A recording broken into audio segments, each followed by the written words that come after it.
مر الزمان تألقا وأضاء للدنيا طريقا مشرقا وهدى من الرحمن يهدينا به للصالحات وللمكارم والتقى هذا كتاب الله أعذب منهل أنعم به من مورد لمن استقى.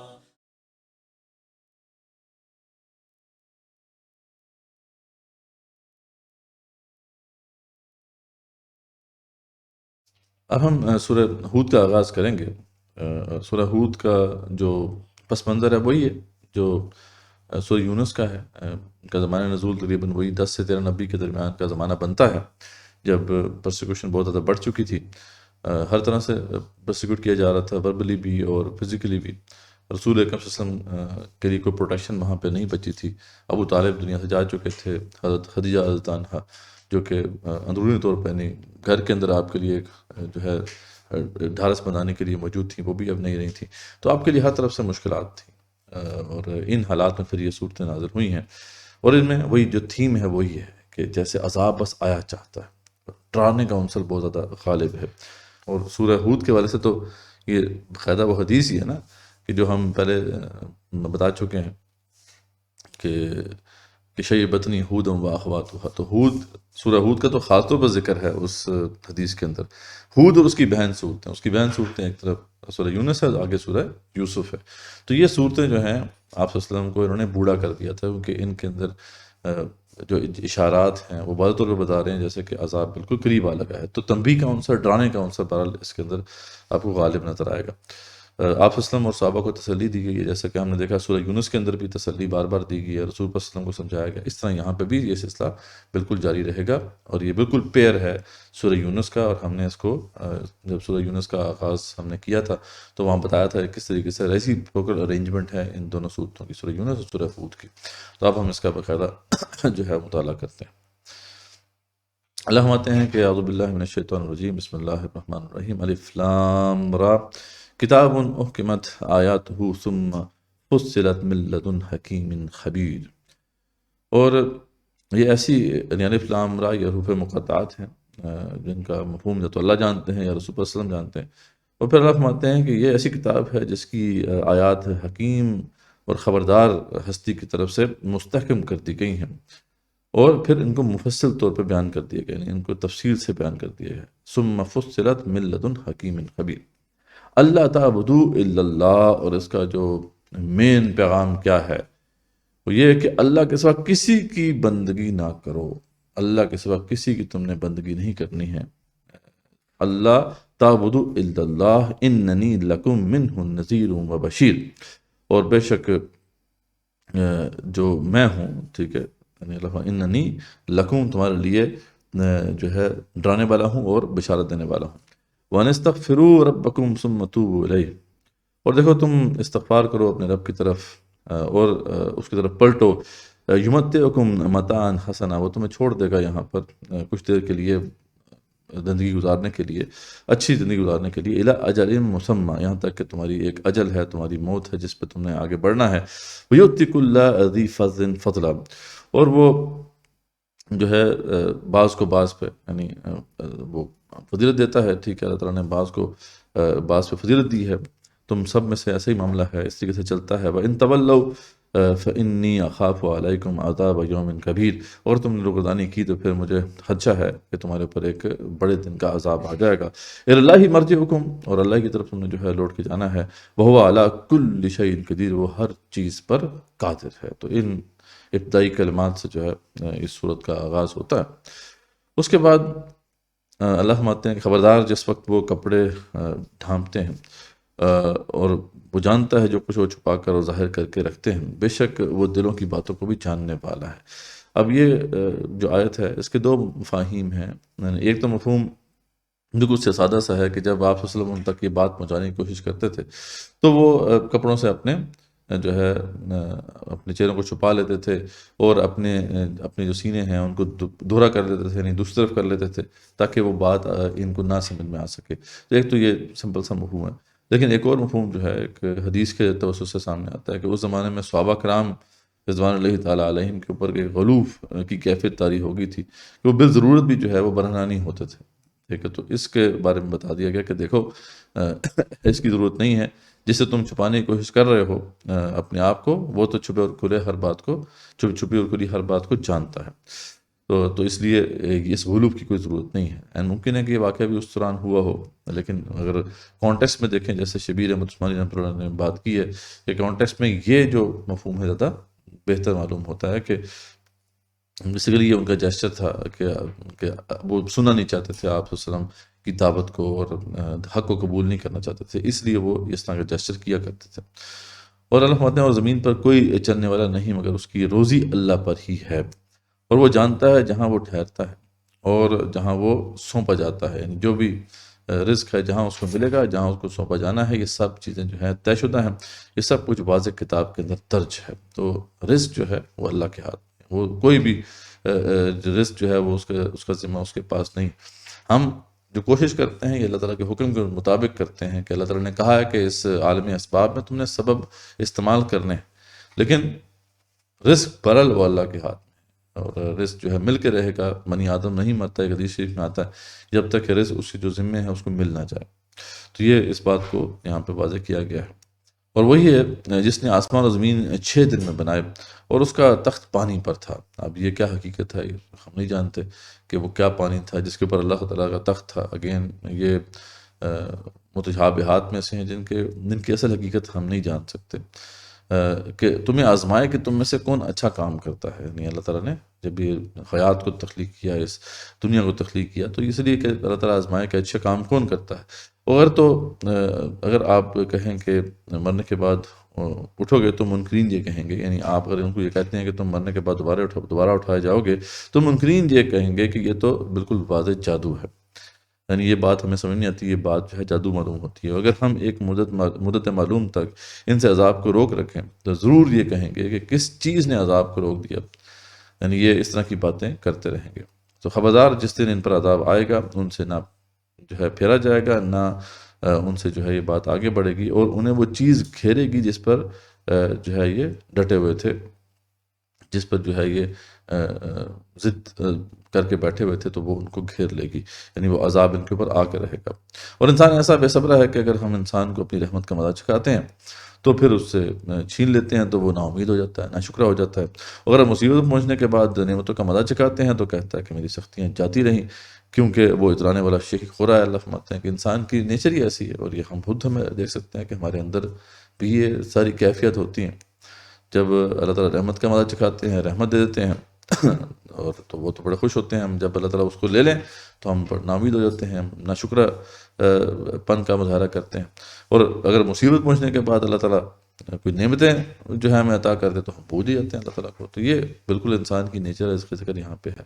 تو یہ ابتدائی کچھ کلمات ہیں جس سے جو ہے سورت کا آغاز ہوا ہے۔ ہمیں دیکھا قرآن کا ایک تعارف آ گیا اس میں، اور اس کی جو دعوت کا ایک خلاصہ ہمارے سامنے آ گیا، اور اس کے مقابلے میں جو مشرکین کے رد عمل پر ایک تنبیہ بھی ہے، اور انسان کی کم ظرفی کو بھی واضح کیا گیا ہے، جس کی وجہ سے پھر وہ یہ سب غلطیاں کرتا ہے، یہ حق کو قبول نہیں کرتا، اس کا بھی ذکر یہاں پہ ہو گیا۔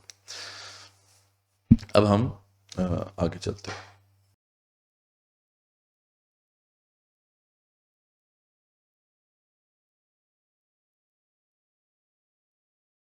اب آیت نمبر 12 سے لے کے 24 تک کا یہ مقام ہے، اس میں وہی جو ایک بڑا مین ٹاپک رہا ہے اس دور کی صورتوں میں کہ فرمائشی معجزے کا مطالبہ۔ وہ دوبارہ سے یہاں ذکر ہو رہا ہے کہ جناب جو کہہ رہے ہیں کہ فرمائشی معجزات کا مطالبہ کر رہے ہیں، اللہ تعالیٰ نے فیصلہ کیا ہوا ہے کہ ان کو نہیں دکھایا جائے گا۔ اصل معجزہ کیا ہے وہ قرآن مجید ہے، اسی کا ذکر یہاں پہ دوبارہ ہوگا۔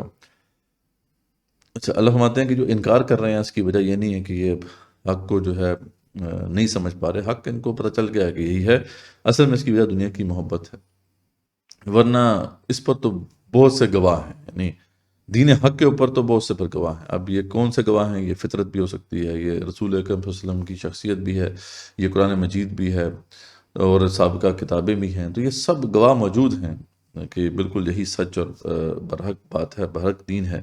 لیکن جو لوگ نہیں ماننا چاہتے، ظاہری بات ہے وہ دنیا کی زندگی کے اندر محو ہو چکے ہیں. اس کے باوجود اللہ فرماتے ہیں جو نہ مانے ان کے لیے بھی سخت عذاب ہے اور جو مانیں گے تو ان کے لیے بھی جنت ہے. تو یہ ٹاپک جو ہے وہ اس میں کور کیا گیا. تو اللہ فرماتے ہیں کہ فَلَعَلَّكَ تَارِكٌ بَعْضَ مَا يُوحَىٰ إِلَيْكَ وَضَائِقٌ بِهِ صَدْرُكَ أَن يَقُولُوا لَوْلَا أُنزِلَ عَلَيْهِمْ كَنزٌ أَوْ جَاءَ مَعَهُ مَلَكٌ. تو شاید کہ آپ اس وحی کے کسی حصے کو چھوڑ دینے والے ہیں. آپ اس سے امیجن کریں کہ کتنا بڑا پروپیگنڈا انہوں نے شروع کیا ہوا تھا آپ صلی اللہ علیہ وسلم کے خلاف. اللہ کو کیوں یہ بات کہنا پڑی کہ فَلَعَلَّكَ تَارِكٌ بَعْضَ مَا يُوحَىٰ إِلَيْكَ کہ آپ شاید اس وحی کچھ حصے کو چھوڑ دینے والے ہیں. ٹھیک ہے. وَضَائِقٌ بِهِ صَدْرُكَ أَن يَقُولُوا لَوْلَا أُنزِلَ عَلَيْهِ كَنزٌ. ٹھیک ہے. جو آپ کی طرف نازل کی جاتی ہے یہ بات آپ اس میں کچھ چھوڑ دینے والے ہیں اور اس سے آپ کا دل تنگ ہے، بہت تنگ ہے. پروپیگنڈا یہ چل رہا تھا کہ اگر آپ کہتے ہیں کہ آپ سچے دین پر ہیں، آپ کہتے ہیں کہ آپ اللہ کے رسول ہیں، تو آپ کیوں نہیں دکھا دیتے یہ معجزہ جو ہم آپ سے مطالبہ کر رہے ہیں. ٹھیک. آپ کے پاس کوئی سونے چاندی کے ڈھیر ہوتے وہ دکھا دیں، یہ یہاں پہ نخلستان اٹھا کے دکھا دیں، یا ہم اوپر چڑھ کے اللہ کو دیکھ لیں، یا ہم پر وحی آ جائے. مطلب لمبی لسٹ تھی، بہت کچھ جو ہے وہ کہہ رہے تھے وہ. تو آپ صلی اللہ علیہ وسلم اس سے بہت زیادہ تنگ ہو رہے تھے. اس کا ذکر ہو رہا ہے کہ آپ پریشان کیوں ہو رہے ہیں. جی اس کا ایک دو کا ذکر یہاں پہ ہو بھی گیا کہ ان یقولوا لولا انزل علیہ کنز. ٹھیک ہے. کہ اس بات پہ کہ وہ یہ کہتے ہیں کہ اس پر کوئی خزانہ کیوں نہیں اترا. یہ کیا آپ تو سچے رسول ہیں، آپ پہ خزانہ اترنا چاہیے. ٹھیک ہے. او جاء معہ ملک یا آپ کے ساتھ کوئی فرشتہ اترے باقاعدہ ہم دیکھیں کہ بھئی آپ کے ساتھ فرشتہ ہے اللہ تعالیٰ کا تب ہم مانیں گے. انما انت نذیر. اللہ فرما رہے ہیں کہ دیکھیں آپ اپنی جو حالت ہے یا اپنے سٹیٹس کو سمجھیں، آپ صرف ڈرانے والے ہیں اور بس. آپ اپنا کام یہ کرتے رہیں اور آپ کو کوئی پریشانی کی ضرورت نہیں ہے. انما انت نذیر، آپ صرف ڈرانے والے ہیں. واللہ علی کل شیء وکیل. اللہ ہر چیز پر وکیل ہے، کارساز ہے. اللہ کا یہ معاملہ ہے، آپ کو پریشان ہونے کی ضرورت نہیں ہے. آپ بس اپنی بات کرتے رہیے. اور پھر اللہ اگر بات ہے یہ وہ کیفیات ہے نا، یہ تو وہ سمجھ سکتا ہے جو داعی اللہ ہے، جو صحیح معنوں میں جو ہے دعوت حق لے کے کھڑا ہوتا ہے، تو اس کو یہ ساری باتیں سننی پڑتی ہیں، سب کچھ جو ہے جھیلنا پڑتا ہے. یہ عام بندے کے ذہن میں نہیں باتیں اس طرح سمجھ میں آ سکتی کہ مطلب یہ کیا بات ہوتی ہے. جیسے ایک دائی کے اوپر جو بیتتی ہے کہ وہ جب بات کر رہا ہوتا ہے، حق کوئی سننے کو نہیں دے رہا ہوتا، اس کے دل پہ کیا گزر رہی ہوتی ہے، وہ کتنا تنگ ہو رہا ہوتا ہے، کتنی کوف سے گزر رہا ہوتا ہے. تو جب اس راہ میں کھڑے ہو کے آپ دیکھیں گے تو پھر ہی وہ اس کی کچھ رمق ہلکی سی ہمیں محسوس ہوگی. ورنہ جو انبیاء رسول اللہ علیہ وسلم ہم جھیلتے ہیں ان کو تو ہم امیجن بھی نہیں کر سکتے. تو خیر یہ ان کے ساتھ ہو رہا تھا، تو اللہ نے اس کا جواب بھی دے دیا، آپ صرف ڈرانے والے ہیں. یہی معاملہ ہمارا بھی ہے. اگر ہم دین میں حق کی دعوت کے لیے کھڑے ہوتے ہیں تو ہماری ذمہ داری یہی ہے کہ جو دین اللہ نے دیا ہے اس کو ایز از آگے پہنچا دیں. کوئی مانتا ہے نہیں مانتا یہ ہماری ذمہ داری نہیں ہے. اور جب ہم یہ اپنی ذمہ داری بنا لیتے ہیں تو پھر وہیں پہ پھر ڈنڈی مارتے ہیں. جب ایک بندے نے سوچ لیا، داعی اللہ نے سوچ لیا کہ یار یہ تو بڑا بھاری دین ہے، یہ تو پیش کریں گے تو لوگ سنیں گے نہیں، تو کیوں نہ ہم دین کو جو ہے ذرا اس کا شوگر کوٹڈ ورژن پیش کرتے ہیں، یا دین میں جو ہے وہ باتیں زیادہ پیش کریں جو ذرا آسانی سے سمجھ میں آنے والی ہیں، جن میں کراہت اتنی نہیں ہے، تو وہ لوگ ذرا قبول کر لیں گے، چلو کچھ تو دین پہ آ جائیں گے. یہ جو انسان کے ذہن میں جو ایک پوری کھچڑی بننا شروع ہوتی ہے، یہ اسی وجہ سے بننا شروع ہوتی ہے کہ جب وہ یہ سمجھنا شروع کر دیتا ہے کہ اس کی ذمہ داری ہے کہ یہ پوری جو امت ہے اس کی اصلاح کر کے چھوڑنی ہے. انہوں نے اصلاح کرنا آپ کی ذمہ داری نہیں ہے. آپ کی ذمہ داری دین حق کو ایز از پیش کرنا ہے. اگر وہ نہ کیا تو سخت پکڑ ہوگی. باقی اس پہ کوئی پکڑ نہیں ہے کہ اگر کوئی بندہ آپ کی بات سن کر ہدایت پر نہیں آتا، آپ نے اس تک بات پہنچا دی. آپ صلی اللہ علیہ وسلم نے بھی یہ کہا تھا کہ الا هل بلغت، کیا میں نے تم تک بات پہنچا دی؟ سب جو صحابہ نے یہی کہا تھا قد بلغت و ادیت و نصحت. یقیناً آپ نے حق نصیحت ادا کر دی، آپ نے بات پہنچا دی. تو بس یہاں تک بات ہے. اس کے بعد وہ اللہ کے رسول صلی اللہ علیہ وسلم کی شان تھی کہ وہ کہہ رہے تھے اللہم اشہد، اللہ کی طرف انگلی کر کے کہتے ہیں کہ اللہ تو بھی گواہ رہا کہ یہ مان رہا ہے. اب ہم میں سے خیر اس طرح تو کوئی تمام حجت نہیں کر پائے گا، لیکن پھر بھی جو بات ہے وہ پوری بیان کریں، بس یہ ہماری ذمہ داری. تو یہ کہتے ہیں کہ اس قرآن کو اسی نے گھڑ لیا ہے. وہی بات جواب دیجیے کہ پھر تم بھی اسی کی طرح کہ 10 صورتیں لے آؤ. اس کا ذکر ہم پہلے کر رہے ہیں شاید کا کہ 10 صورتیں لے آؤ گھڑی ہوئی، اور اللہ کے سوا جسے تم چاہو اپنے ساتھ بلا لو، جس کو تم جو ہے پکارنا چاہتے ہو پکار لو، اگر تم سچے ہو۔ پتہ تمہیں بھی ہے کہ یہ ایسی بات نہیں ہے کہ یہ انہوں نے خود گھڑا ہوا ہے، یہ قرآن جو ہے اللہ کی طرف سے ہی ہے۔ تو ایک چیلنج آ گیا قرآن کا، اصل معجزہ تم دیکھنا چاہتے ہو تو یہ معجزہ ہے، اس پہ چیلنج اللہ تعالیٰ کہہ رہے ہیں کہ تم 10 صورتیں لے آؤ۔ اور آگے سورہ یونس میں پھر ہم دیکھتے ہیں وہ بات آ گئی کہ 1 صورت ہی لے آؤ، جب نہیں لا سکے تو پھر تمہارے پاس کوئی گنجائش نہیں ہے کہ اس کو تم ڈینائی کرو۔ اور پھر اگر اللہ فرماتے ہیں کہ اس کے بعد، اس چیلنج کے بعد اب ان کی زبانیں بند ہو جانی چاہیے۔ پہلے تو ٹھیک ہے باتیں کر رہے ہیں، جی آپ یہ لے کے آئیں، آپ کے ساتھ کوئی جو ہے وہ سونے چاندی کا ڈھیر ہو، یا آپ کے ساتھ کوئی فرشتہ آ جائے، یہ ہو جائے تو وہ ہو جائے، پہلے یہ باتیں کر رہے ہیں، لیکن اب یہ چیلنج پیش کر دیا گیا، اب تو ان کے پاس کوئی جواز باقی نہیں بچا۔ اللہ کہہ رہے ہیں چیلنج ہے، یہ معجزہ، یہ قرآن مجید ہے، تم اگر ایسی کوئی صورت لے کے آ سکتے ہو لے آؤ، ختم بات۔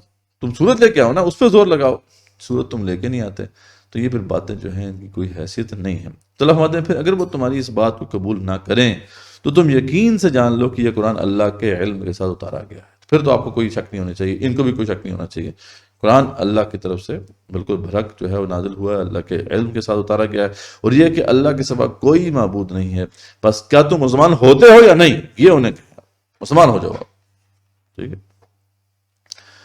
اب اللہ تعالیٰ وجہ بتا رہے ہیں کہ اصل میں مسئلہ یہ نہیں ہے رسول اللہ صلی اللہ علیہ وسلم، جو شخص دنیا کی زندگی اور اس کی زینت پر فریفتہ ہوا جاتا ہو، ہم ایسوں کو ان کے کل اعمال کا بدلہ یہی بھرپور پہنچا دیتے ہیں، یعنی یہیں پر ان کا جو ہے بدلہ دے دیا جاتا ہے، اور یہاں انہیں کوئی کمی نہیں کی جاتی۔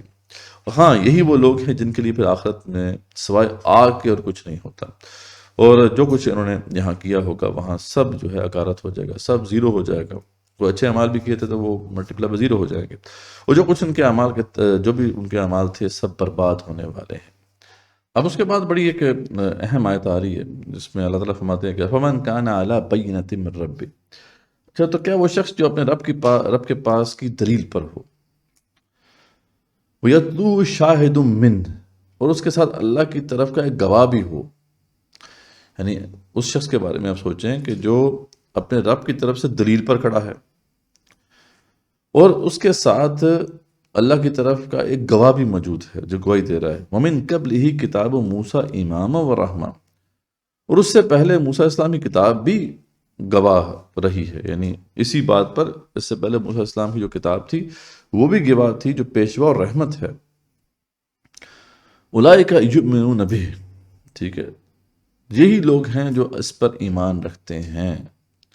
وَمَن يَكْفُرْ بِهِ مِنَ الْأَحْزَابِ فَالنَّارُ مَوْعِدُهُ، اور تمام فرقوں میں سے جو بھی اس کا منکر ہوگا تو اس کے آخری وعدے کی جگہ پر جہنم ہے۔ فَلَا تَكُوا فِي مِرْيَةٍ مِّنْهُ، بس آپ اس میں کسی قسم کے شبے میں نہ رہیں، بالکل یہ ایک برحق بات ہے۔ إِنَّهُ الْحَقُّ مِن رَبِّكَ، یہ آپ کے رب کی طرف سے بالکل حق ہے۔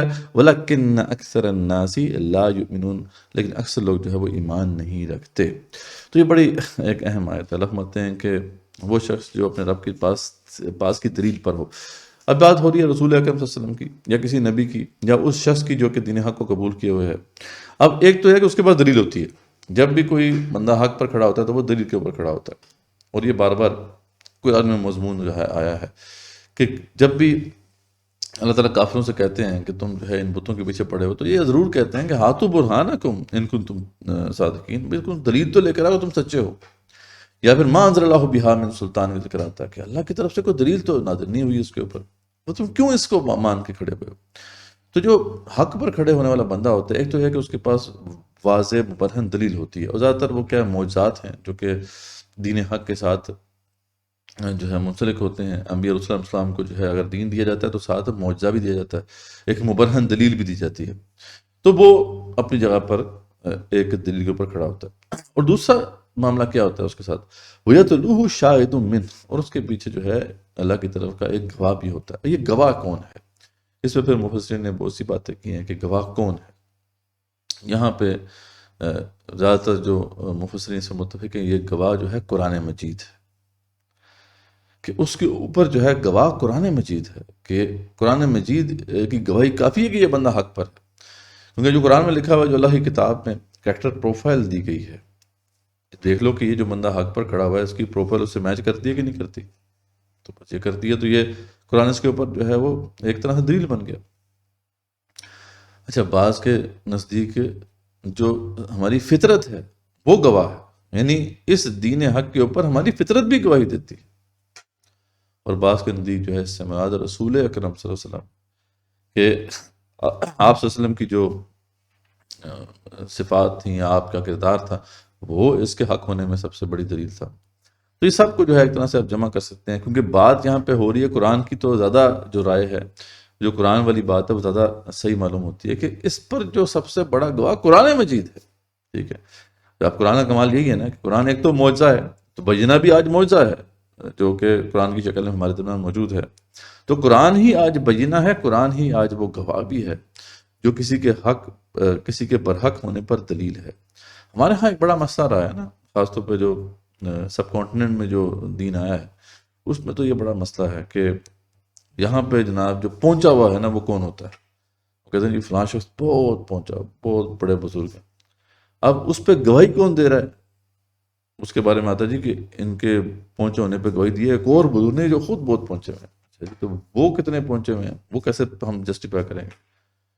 تو ان کی گواہی جو کوئی اور پہنچا ہوا بزرگ دیتا ہے، تو یعنی ایک یہ سمجھ لیں کہ اوپن اینڈڈ جو ہے نا یہ ایک معاملہ ہے، کوئی جسٹیفیکیشن نہیں دی جا سکتی، تو بس یہ فلاں شیخ صاحب نے کہہ دیا یہ بدن بہت پہنچا ہوا ہے بس۔ یعنی گواہی جو ہے وہ کس سے آپ لے رہے ہیں؟ جس کی اپنی گواہی نہیں ہے، یعنی وہ شخص کہہ رہا ہے جی فلاں شخص بہت پہنچا ہوا، تو کدھر سے تو گواہی دے رہا ہے؟ تیرے پاس بنیاد ہے کیا؟ تو سب سے بڑی گواہی قرآن کی گواہی، یہ بات اصل بات ہے۔ دیکھیں آپ وہ شخص جو بڑا پہنچا ہوا بزرگ ہوگا، بہت، چاہے وہ جو ہے سمندر کے اوپر جو ہے نماز رکھ کے نماز پڑھتا ہے، چاہے وہ ہوا میں اڑ کے دکھا دیتا ہے، جتنا بھی بڑا پہنچا ہوا ہے، اگر اس کی کریکٹر پروفائل رسول اکرم صلی اللہ علیہ وسلم اور ان کے جو اصحاب تھے رضوان اللہ تعالیٰ علیہم، ان کی جو کریکٹر پروفائل تھا اس سے میچ نہیں کرتی، جھوٹا، کوئی پہنچا ہوا نہیں۔ اللہ کا قرآن آج گواہ ہے، اور جیسا کہ اللہ فرماتے ہیں وَمِن قَبْلِهِ کتاب موسیٰ امام و رحمہ، جیسے کہ جب موسیٰ علیہ السلام دنیا میں موجود تھے تو اس وقت گواہ کون تھی؟ تورات گواہ تھی، جو لوگوں کے لیے امام تھی، لوگوں کے لیے گائیڈنس تھی اس میں، اور رحمت تھی۔ کتاب کی اہمیت یہاں واضح کر دی گئی ہے، قرآن کی اہمیت واضح کر دی گئی ہے۔ قرآن کے اوپر پرکھو کسی کو کون کتنا پہنچا ہوا اور کتنا بڑا جو ہے وہ ولی ہے، کتنا بڑا نیک بندہ ہے۔ قرآن یا تو ایکسیپٹ کرے گا یا ریجیکٹ کر دے گا۔ خود دیکھ لیں گے آپ، قرآن کے اندر جو نیک بندے ہیں ان کے ساتھ اس کی پروفائل میچ نہیں کرتی ہے، یہ کدھر سے پہنچا ہوا ہے؟ ٹھیک ہے، یہاں پہ اکثر آپ کو نظر آتا ہے کہ جناب بزرگ ہیں، اس سے بڑے بڑے لوگ ہیں، اب نہ تو وہ امر بالمعروف کر رہے ہیں، نہ ہی نہیں منکر کر رہے ہیں، نہ جہاد و قتال فی سبیل اللہ کر رہے ہیں، یہ جو بڑی بڑی ذمہ داریاں وہ ادا نہیں کر رہے جو کہ اللہ والوں کا شعار رہی ہے۔ فَكَأَيٍّ مِّن نَبِيٍّ قَاتَلَ مَعَهُ رِبِّيُّونَ كَثِيرٌ، اللہ کے نبیوں کے ساتھ ہو کہ کئی اللہ والے جو ہے قتال کرتے رہے، جہاد کرتے رہے، دین حق کو نافذ کرتے رہے، وہ لوگ ہیں جو سچے دین کے اوپر تھے۔ اب قرآن تو یہ گواہی دے رہا ہے کہ جو بندہ یہ کام کر رہا ہے تو وہ پہنچا ہوا ہے، وہ اللہ کا بزرگ ہے، ولی ہے۔ یہاں پہ ایک بزرگ بیٹھے ہوئے ہیں، نہ انہوں نے کوئی کبھی امر معروف کیا، نہ انہوں نے منکر کیا، اپنی عبادات میں مشغول ہیں اور میٹھے میٹھے درس دے رہے ہیں، تو یہ کیسے سے پہنچ گئے جی؟ تو بالکل جو ہے گواہی کس سے لینی ہے؟ قرآن سے لینی، تو بہت ہی امپورٹنٹ اس لحاظ سے یہ مقام اولئک یؤمنون بہ، تو یہ دونوں برابر نہیں ہو سکتے، اور یہی لوگ ہیں جو اس پر ایمان رکھتے ہیں۔ وَمَن یکفر بہ من الاحزاب فالنار موعدہ، آگے ہم نے دیکھ لیا کہ جو تمام فرقوں میں سے جو بھی اس کا منکر ہوگا، اس دین کا، سچے دین کا، اس کے آخری وعدے کی جگہ جہنم ہے، اور آپ اس کے بارے میں شک نہ رہیں۔ انہ الحق من ربک، یہ بے شک آپ کے رب کی طرف سے حق ہے، ولکن اکثر الناس لا یؤمنون، لیکن اکثر لوگ اس بات کو نہیں مانتے۔ اس کے بعد اللہ فرماتے ہیں کہ اس سے بڑھ کر ظالم کون ہوگا جو اللہ پر جھوٹ باندھے۔ یہ لوگ اپنے پروردگار کے سامنے پیش کیے جائیں گے، اور سارے گواہ کہیں گے کہ یہ وہ لوگ ہیں جنہوں نے اپنے پروردگار پر جھوٹ باندھا تھا۔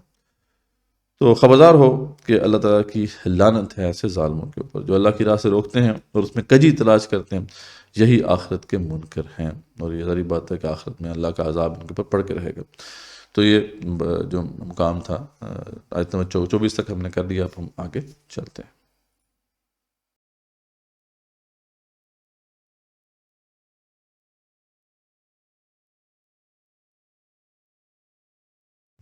اب اس کے بعد آیت نمبر 25 سے آنورڈ جو ہے 25 سے لے کے 49 تک کے جو مقام ہے، اس میں اگین وہ جو سابقہ اقوام ہیں ان کا ذکر، اور سب سے پہلے حضرت نوح علیہ السلام کی قوم کا تفصیلی ذکر یہاں پہ آئے گا۔ پچھلی صورت میں دیکھا تھا کہ مختصراً ذکر آیا تھا، اب یہاں پہ تفصیلی ذکر حضرت نوح علیہ السلام کی قوم کا آئے گا، کس طریقے سے انہوں نے دعوت دی، ان کی مخالفت کی گئی، اور پھر عذاب الہی کا ظہور ان کے اوپر ہوا۔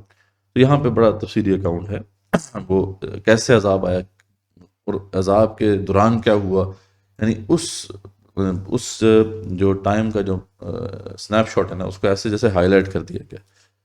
تو آپ دیکھیں گے کہ کس طریقے سے جو ہے وہ کنورسیشنز ہو رہی ہیں، عذاب سے پہلے پھر عذاب آیا، پھر عذاب کے دوران کیا ہوا۔ تو بالکل وہی اشارہ وہی مل رہا ہے کہ عذاب اب قریب ہے، اللہ تعالیٰ کا عذاب بس آیا ہی چاہتا ہے۔ اس حوالے سے ہم ذکر پہلے کر آئے ہیں، جتنی بھی سابقہ اقوام ہیں ان کا مختصراً ذکر کیا ہے، دوبارہ سے ہم دیکھیں گے تاکہ ذہن میں جو ہے وہ یاد رہے کہ یہ اقوام تھیں، ان کا کیا بیک گراؤنڈ تھا، پس منظر کیا تھا۔ نوح علیہ السلام جو ہے یہ عراق میں کسی علاقے میں جو ہے مبعوث تھے قوم کی طرف جس کے یہاں شرک آ چکا تھا۔ آدم علیہ السلام کے بعد جب بگاڑ آہستہ آہستہ بڑھنا شروع ہوا تو نوح علیہ السلام کے زمانے تک وہ اتنا بڑھ چکا تھا کہ یہاں پہ لوگوں نے شرک جو ہے کرنا شروع کر دیا تھا۔ اس کا بھی ذکر جو ہے تفصیلاً ہم کریں گے جب سورہ نوح کو ہم پڑھیں گے، وہاں پہ حضرت نوح علیہ السلام کے بارے سے اس ایسپیکٹ کو مزید جو ہے واضح کیا گیا ہے کہ وہ کون سے بت تھے جن کی یہ پوجا کیا کرتے تھے۔ بیسیکلی تو وہ انسان ہی تھے، بعد میں جو ہے وہ لوگ جو تھے انہوں نے کہا کہ جی ہم ان کو یاد رکھیں، تو ان کی تصویریں بنا لی، تصویریں بناتے بناتے آگے مجسمے بن گئے، اور پھر آگے شیطان نے وسوسے ڈال کے ان کو اس بات پہ آمادہ کر لیا کہ جی یہ تو آپ کے باوجود انہی کی پوجا کرتے تھے، آپ ان کی پوجا کریں، بس صلی اللہ خیر وسلم۔ تو اس طرح وہاں پہ شرک وہ جو ہے پھیل گیا تھا، اور اسی کے رد کے لیے پھر نوح علیہ السلام کو بھیجا گیا تھا۔ تو یہاں پہ اب وہ ساری تفصیل موجود ہے، اس کی جو سمری اس طرح سے ہے کہ وہ فرماتے ہیں کہ میں تمہیں صاف صاف جو ہے ڈرانے والا ہوں، صرف اللہ کی بندگی کرو، مجھے سخت دن کے عذاب کا اندیشہ ہے۔ سرداروں نے کہا کہ تو ہم جیسے ایک انسان ہے، ٹھیک ہے، اور تیری پیروی کرنے والے جو ہے وہ نیچ لوگ ہیں، ہم تمہاری کیسی پیروی کریں، اس لیے تیری کوئی برتری جو ہے ثابت نہیں ہے، اس لیے تو جھوٹا ہے، یعنی ہم تیری برتری کو تسلیم نہیں کرتے۔ اگر میں اپنے رب کی طرف سے دلیل پر ہوں، یعنی وہ کہتے ہیں اگر میں اپنے رب کی طرف سے دلیل پر ہوں تو پھر کیا ہوگا تمہیں؟ امیجن کرو کہ میں رب کی طرف سے جو ہے اگر صحیح ہوں، اور جیسا کہ میں ہوں اور میرے پاس دلیل بھی ہے، اور اس نے مجھے کوئی رحمت بھی عطا کی ہو، یعنی پیغام ہدایت جو ہے مجھے عطا کیا ہو، اور تم نے اس کی قدر نہیں پہچانی، تو میں کیسے اسے زبردستی تمہارے دلوں میں ڈال دوں؟ میں زبردستی نہیں کر سکتا، میں کوئی اجرت تم سے نہیں مانگتا، بس اسی کو دیکھ لو، میں کیوں یہ بات کر رہا ہوں، میں تو صرف تمہارے بھلے کے لیے یہ بات کر رہا ہوں، میرا اجر تو اللہ کے پاس ہے، اور میں اپنے ساتھ بیٹھنے والوں کو نہیں نکال سکتا۔ جو انہوں نے بات کی بھی آپ کے ساتھ جو بیٹھنے والے لوگ ہیں وہ تو نیچے لوگ ہیں، ہم آپ کے ساتھ پھر کیسے آئیں؟ تو انہیں یہ کہا گیا کہ آپ انہیں کہہ دیں کہ میں ان کو اپنے پاس سے کیسے نکالوں، میں ان کو نہیں اٹھا سکتا، تم لوگ جہالت کی بات کر رہے ہو۔ اگر میں مومنوں کو اپنے پاس سے نکال دوں تو اللہ تعالیٰ ناراض ہو جائے گا، مجھ سے میرا رب ناراض ہو جائے گا، اور اس کے خلاف میری مدد کون کر سکے گا پھر؟ کیا تم نصیحت نہیں پکڑتے ہو؟ اور پھر وہ مزید ذکر کرتے ہیں کہ نہ میرے پاس کوئی خزانے ہیں، نہ میں غیب کا عالم ہوں، نہ ہی میں کوئی فرشتہ ہوں، نہ ہی میرا کوئی کلیم نہیں ہے، نہ ہی مجھے یہ پتہ ہے کہ ان غریب لوگوں کے دنیاوی حالات بہتر ہوں گے یا نہیں، مجھے اس کا بھی پتہ نہیں، میں رب کی طرف سے جو ہے بھیجا ہوا رسول ہوں۔ تو اس پر جو ہے ان کی قوم کی جو لوگوں نے کہا کہ بار بار عذاب کی بات سن کر ہمارے کان پک گئے ہیں، بس لے آؤ اب اس کا یہ جو عذاب ہے نا اب لے ہی آؤ۔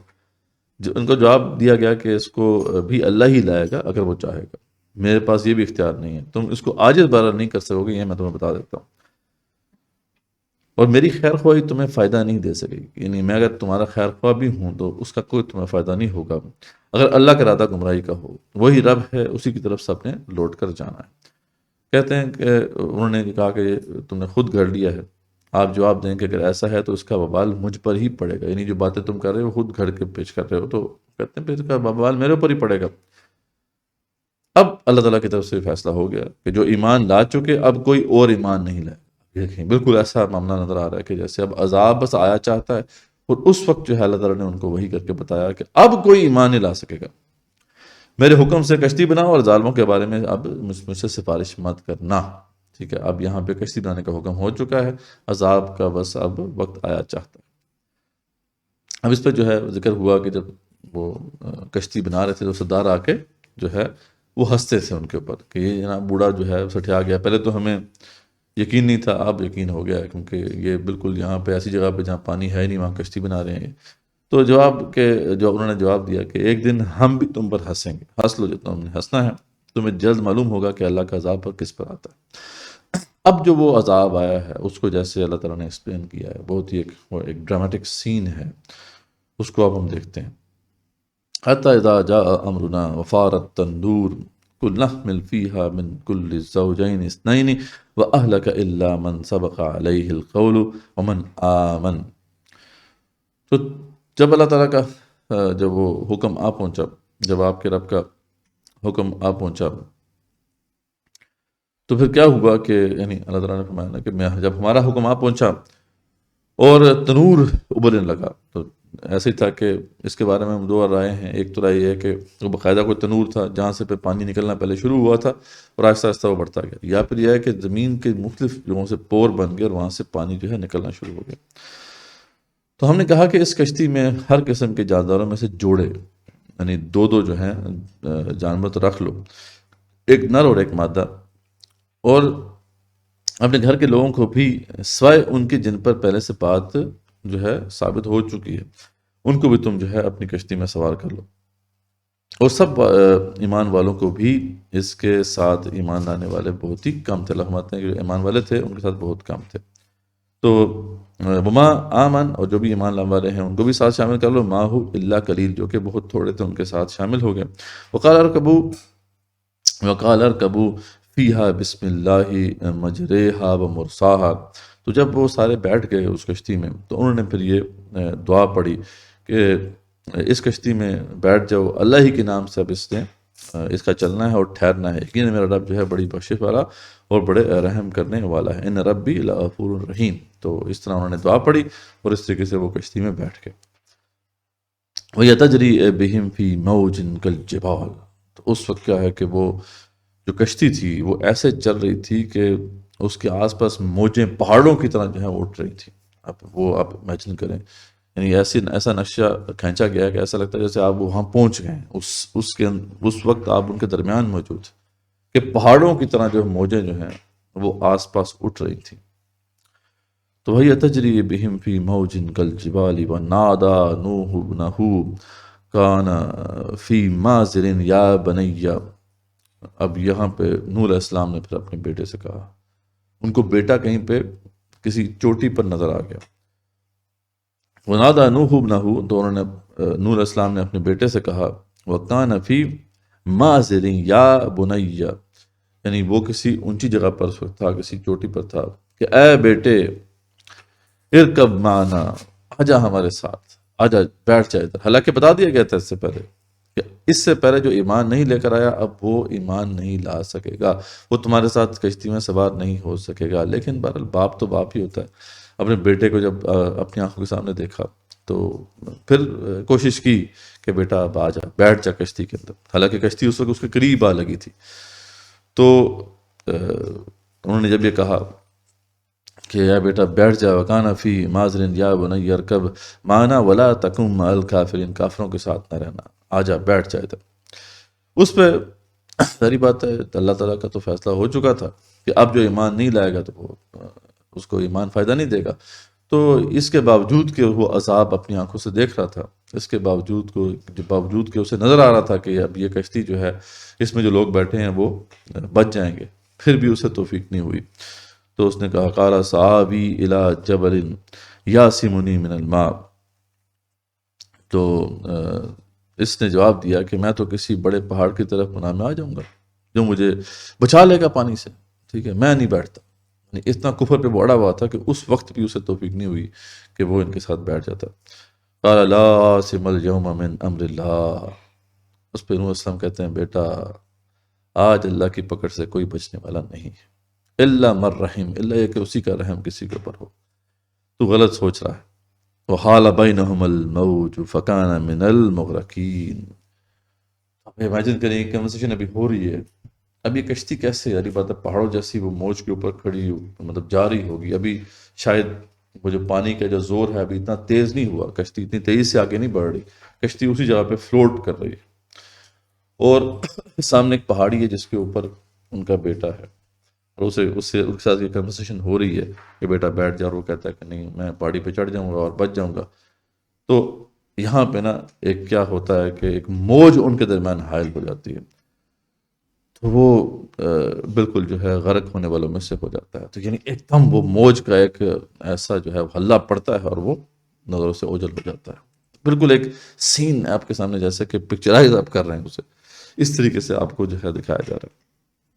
یہ کمال ہے. دیکھیں نور علیہ السلام کا ذکر اور جگہ پہ بھی ہوا ہے، لیکن ہر جگہ پہ ایک ڈیفرنٹ انداز سے. یہاں پہ آپ دیکھیں کہ وہ جو عذاب ہے اور اس دوران کی کنورسیشنز اور وہ پورا جو واقعہ ہے کس طریقے سے جو ہے اس کو ہائی لائٹ کیا گیا. اور وہ پھر غرق ہونے والوں میں سے ہو گیا. وکیل یا ارض ابلعی ماءکی ویا سماء اقلعی وغیض الماء وقضی الامر واستوت علی الجودیج. تو یہ اب بڑی انٹرسٹنگ آیت ہے کہ اس میں ایک اشارہ بھی کیا گیا ہے ایک بہت بڑی نشانی کی طرف. تو اللہ فرماتے ہیں کہ فرما دیا گیا کہ اے زمین اپنے پانی کو اب تو بھی نکل جا، اور اے آسمان بس اب تو بھی تھم جا. تو اس کا مطلب ہے کہ وہ پانی اوپر نیچے دونوں طرف سے آیا تھا، نیچے سے بھی تنور ابلے تھے، اوپر سے بھی پانی کا جو ہے وہ نزول ہوا تھا، اور دونوں پانی مل گئے، بہت بڑا جو ہے سیلاب آیا تھا. اور اس سے بھی آپ دیکھ سکتے ہیں کہ جو انسٹرکشنز دی گئی ہیں ان کو کہ آپ دو جو ہے جانوروں کو رکھیں، نر اور مادہ. اس کا مطلب ہے کہ اس وقت جو بھی انسانیت جہاں پہ آباد تھی یا جہاں پہ حیات کا جو ہے سلسلہ تھا وہ سب کا سب جو ہے پانی کے انڈر آ گیا، اور اس لیے ضروری تھا کہ ایک نر اور مادہ جو ہے وہ اپنے ساتھ لے لو تاکہ ان کی نسل آگے چلتی رہے. تو بہت بڑا سیلاب جو تھا یہاں پہ آیا. تو اللہ تعالیٰ نے دونوں کو حکم دے دیا، زمین کو بھی آسمان کو بھی، اور جو ہے دونوں جو ہے پانی تھم گئے، اور اسی وقت جو ہے پانی سکھا دیا گیا اور کام پورا کر دیا گیا. جو فیصلہ تھا وہ اللہ تعالیٰ کا جو ہے نافذ ہو گیا. تو اس کے بعد کیا ہوا کہ جو کشتی تھی وہ جودی پہاڑ پر آ کے رک گئی. اب یہ دیکھیں واضح طور پہ اللہ تعالیٰ بتا رہے ہیں کہ جودی نامی ایک پہاڑ ہے جس کے اوپر کشتی رک گئی. ٹھیک ہے. وَاسْتَوَتْ عَلَى الْجُودِيِّ وَقِيلَ بُعْدًا لِلْقَوْمِ الظَّالِمِينَ. اور یہ بتا دیا گیا، یہ اعلان کر دیا گیا کہ جو ہے ظالم قوم کے اوپر بہت دوری ہے. اب یہ بڑی انٹرسٹنگ معاملہ ہے کہ یہاں پہ کیوں اللہ تعالیٰ نے کہا کہ یہ جودی پہاڑ پہ آ کے رک گئی. یہ ایسے الٹ اپ نہیں ہے، یہ قرآن کی ایک بہت بڑی مطلب ہے کہ حقانیت کی دلیل ہے کہ ابھی ریسنٹ ٹائمز میں واقعی اسی پہاڑ کے اوپر یہ کشتی جو ہے دریافت ہو گئی ہے. اور اس کے اوپر آپ کو پتہ ہے کہ بڑی بحث رہی ہے تاریخ میں، کیونکہ عیسائیوں کے نزدیک بھی یہ بڑا امپورٹنٹ واقعہ ہے، اور ان کے ہاں بائبل میں لکھا ہوا ہے کہ وہ ارارات نامی ماؤنٹین کے اوپر جو ہے یہ رکی آ کے. حالانکہ قرآن کہہ رہا ہے کہ یہ جودی پہاڑ پہ رکی. اب آپ خود امیجن کر سکتے ہیں کہ انہوں نے تو ساری کوشش کر کے دیکھ لی کہ ارارات پہاڑی پر اسے تلاش کریں، بڑی انہوں نے ایکسپیڈیشنز بھیجی ہیں، بڑی کوشش انہوں نے کی ہے. مسلمانوں کا حال بڑا عجیب ہے کہ ہم نے کتنی کوشش نہیں کی کہ جودی پہاڑ کو تلاش کر کے وہاں دیکھ لیں. حالانکہ سابقہ ادوار میں یہ کشتی کچھ ویزیبل بھی تھی ایک زمانے میں. مسلمانوں کے ایک بہت بڑے مورخ ہیں المسعودی، وہ کہتے ہیں کہ ان کے زمانے میں یہ کشتی جو ہے دکھائی دیتی تھی، لیکن بعد میں ساری بات جس طرح بھی معاملہ ہوا، ڈسپلیسمنٹ ہوئی آبادی وغیرہ کی، تو یہ اپنی نظروں سے اوجھل ہو گئی. تو اس کو پھر دریافت کیا ہے آج ریسنٹ ٹائمز میں کسی مسلمان نے نہیں. یہ بڑا ایک عجیب معاملہ ہے. حالانکہ بتا دیا گیا ہے کہ جودی پہاڑ پر کشتی آ کے رکی ہے، تو جودی پہاڑ پہ جا کے تلاش کرو. کتنا آسان تھا معاملہ مسلمانوں کے لیے، لیکن مسلمان جو ہیں انہوں نے اس کو دریافت نہیں کیا. یہ بھی اگر کسی کے حصے میں آیا تو وہ ایک عیسائی کے حصے میں آیا. یہ ایک ایمیچور ایکسپلورر تھا، یعنی اس طریقے سے کوئی پڑھا لکھا یا جو ایکسپیرینس ایکسپلورر تو نہیں تھا، لیکن اسے شوق تھا. تو یہ ایکسپلور کرتا رہا ہے مختلف جگہوں کو. اس کا نام ہے رون وائٹ. یہ رون وائٹ جو ہے اس نے 1980 کی دہائی میں جو جزیرہ ترکی ہے اس کے اندر ایک جگہ ہے ڈوگوبا یزید، وہاں پر یہ جودی نامی پہاڑ پر اسے تلاش کر لیا، اور اس پہاڑ کا نام آج بھی جودی پہاڑ. اور وہ جس طرح وہاں پہ پہنچا ہے، وہ تو عیسائی تھا، اس کو تو پتہ ہی نہیں تھا کہ جودی نامی جو ہے پہاڑ کا ذکر قرآن میں موجود ہے. اس کو تو بتایا گیا تھا کہ جی بائبل میں تو لکھا ہوا ہے کہ ماؤنٹ ارارات پر ہے. تو وہ تو اس کو تو وہاں پہ تلاش کرنا چاہیے تھا، لیکن وہ پھر اپنے طریقے سے پہنچا، پرندوں کی جو موومنٹ تھی اس کو دیکھا، اس نے ہوا کا رخ دیکھا، اور پھر تلاش کیا کہ راستہ عراق سے اگر یہاں تک کوئی کشتی آئی ہوگی تو کیسے، کس روٹ کو اس نے پکڑا ہوگا.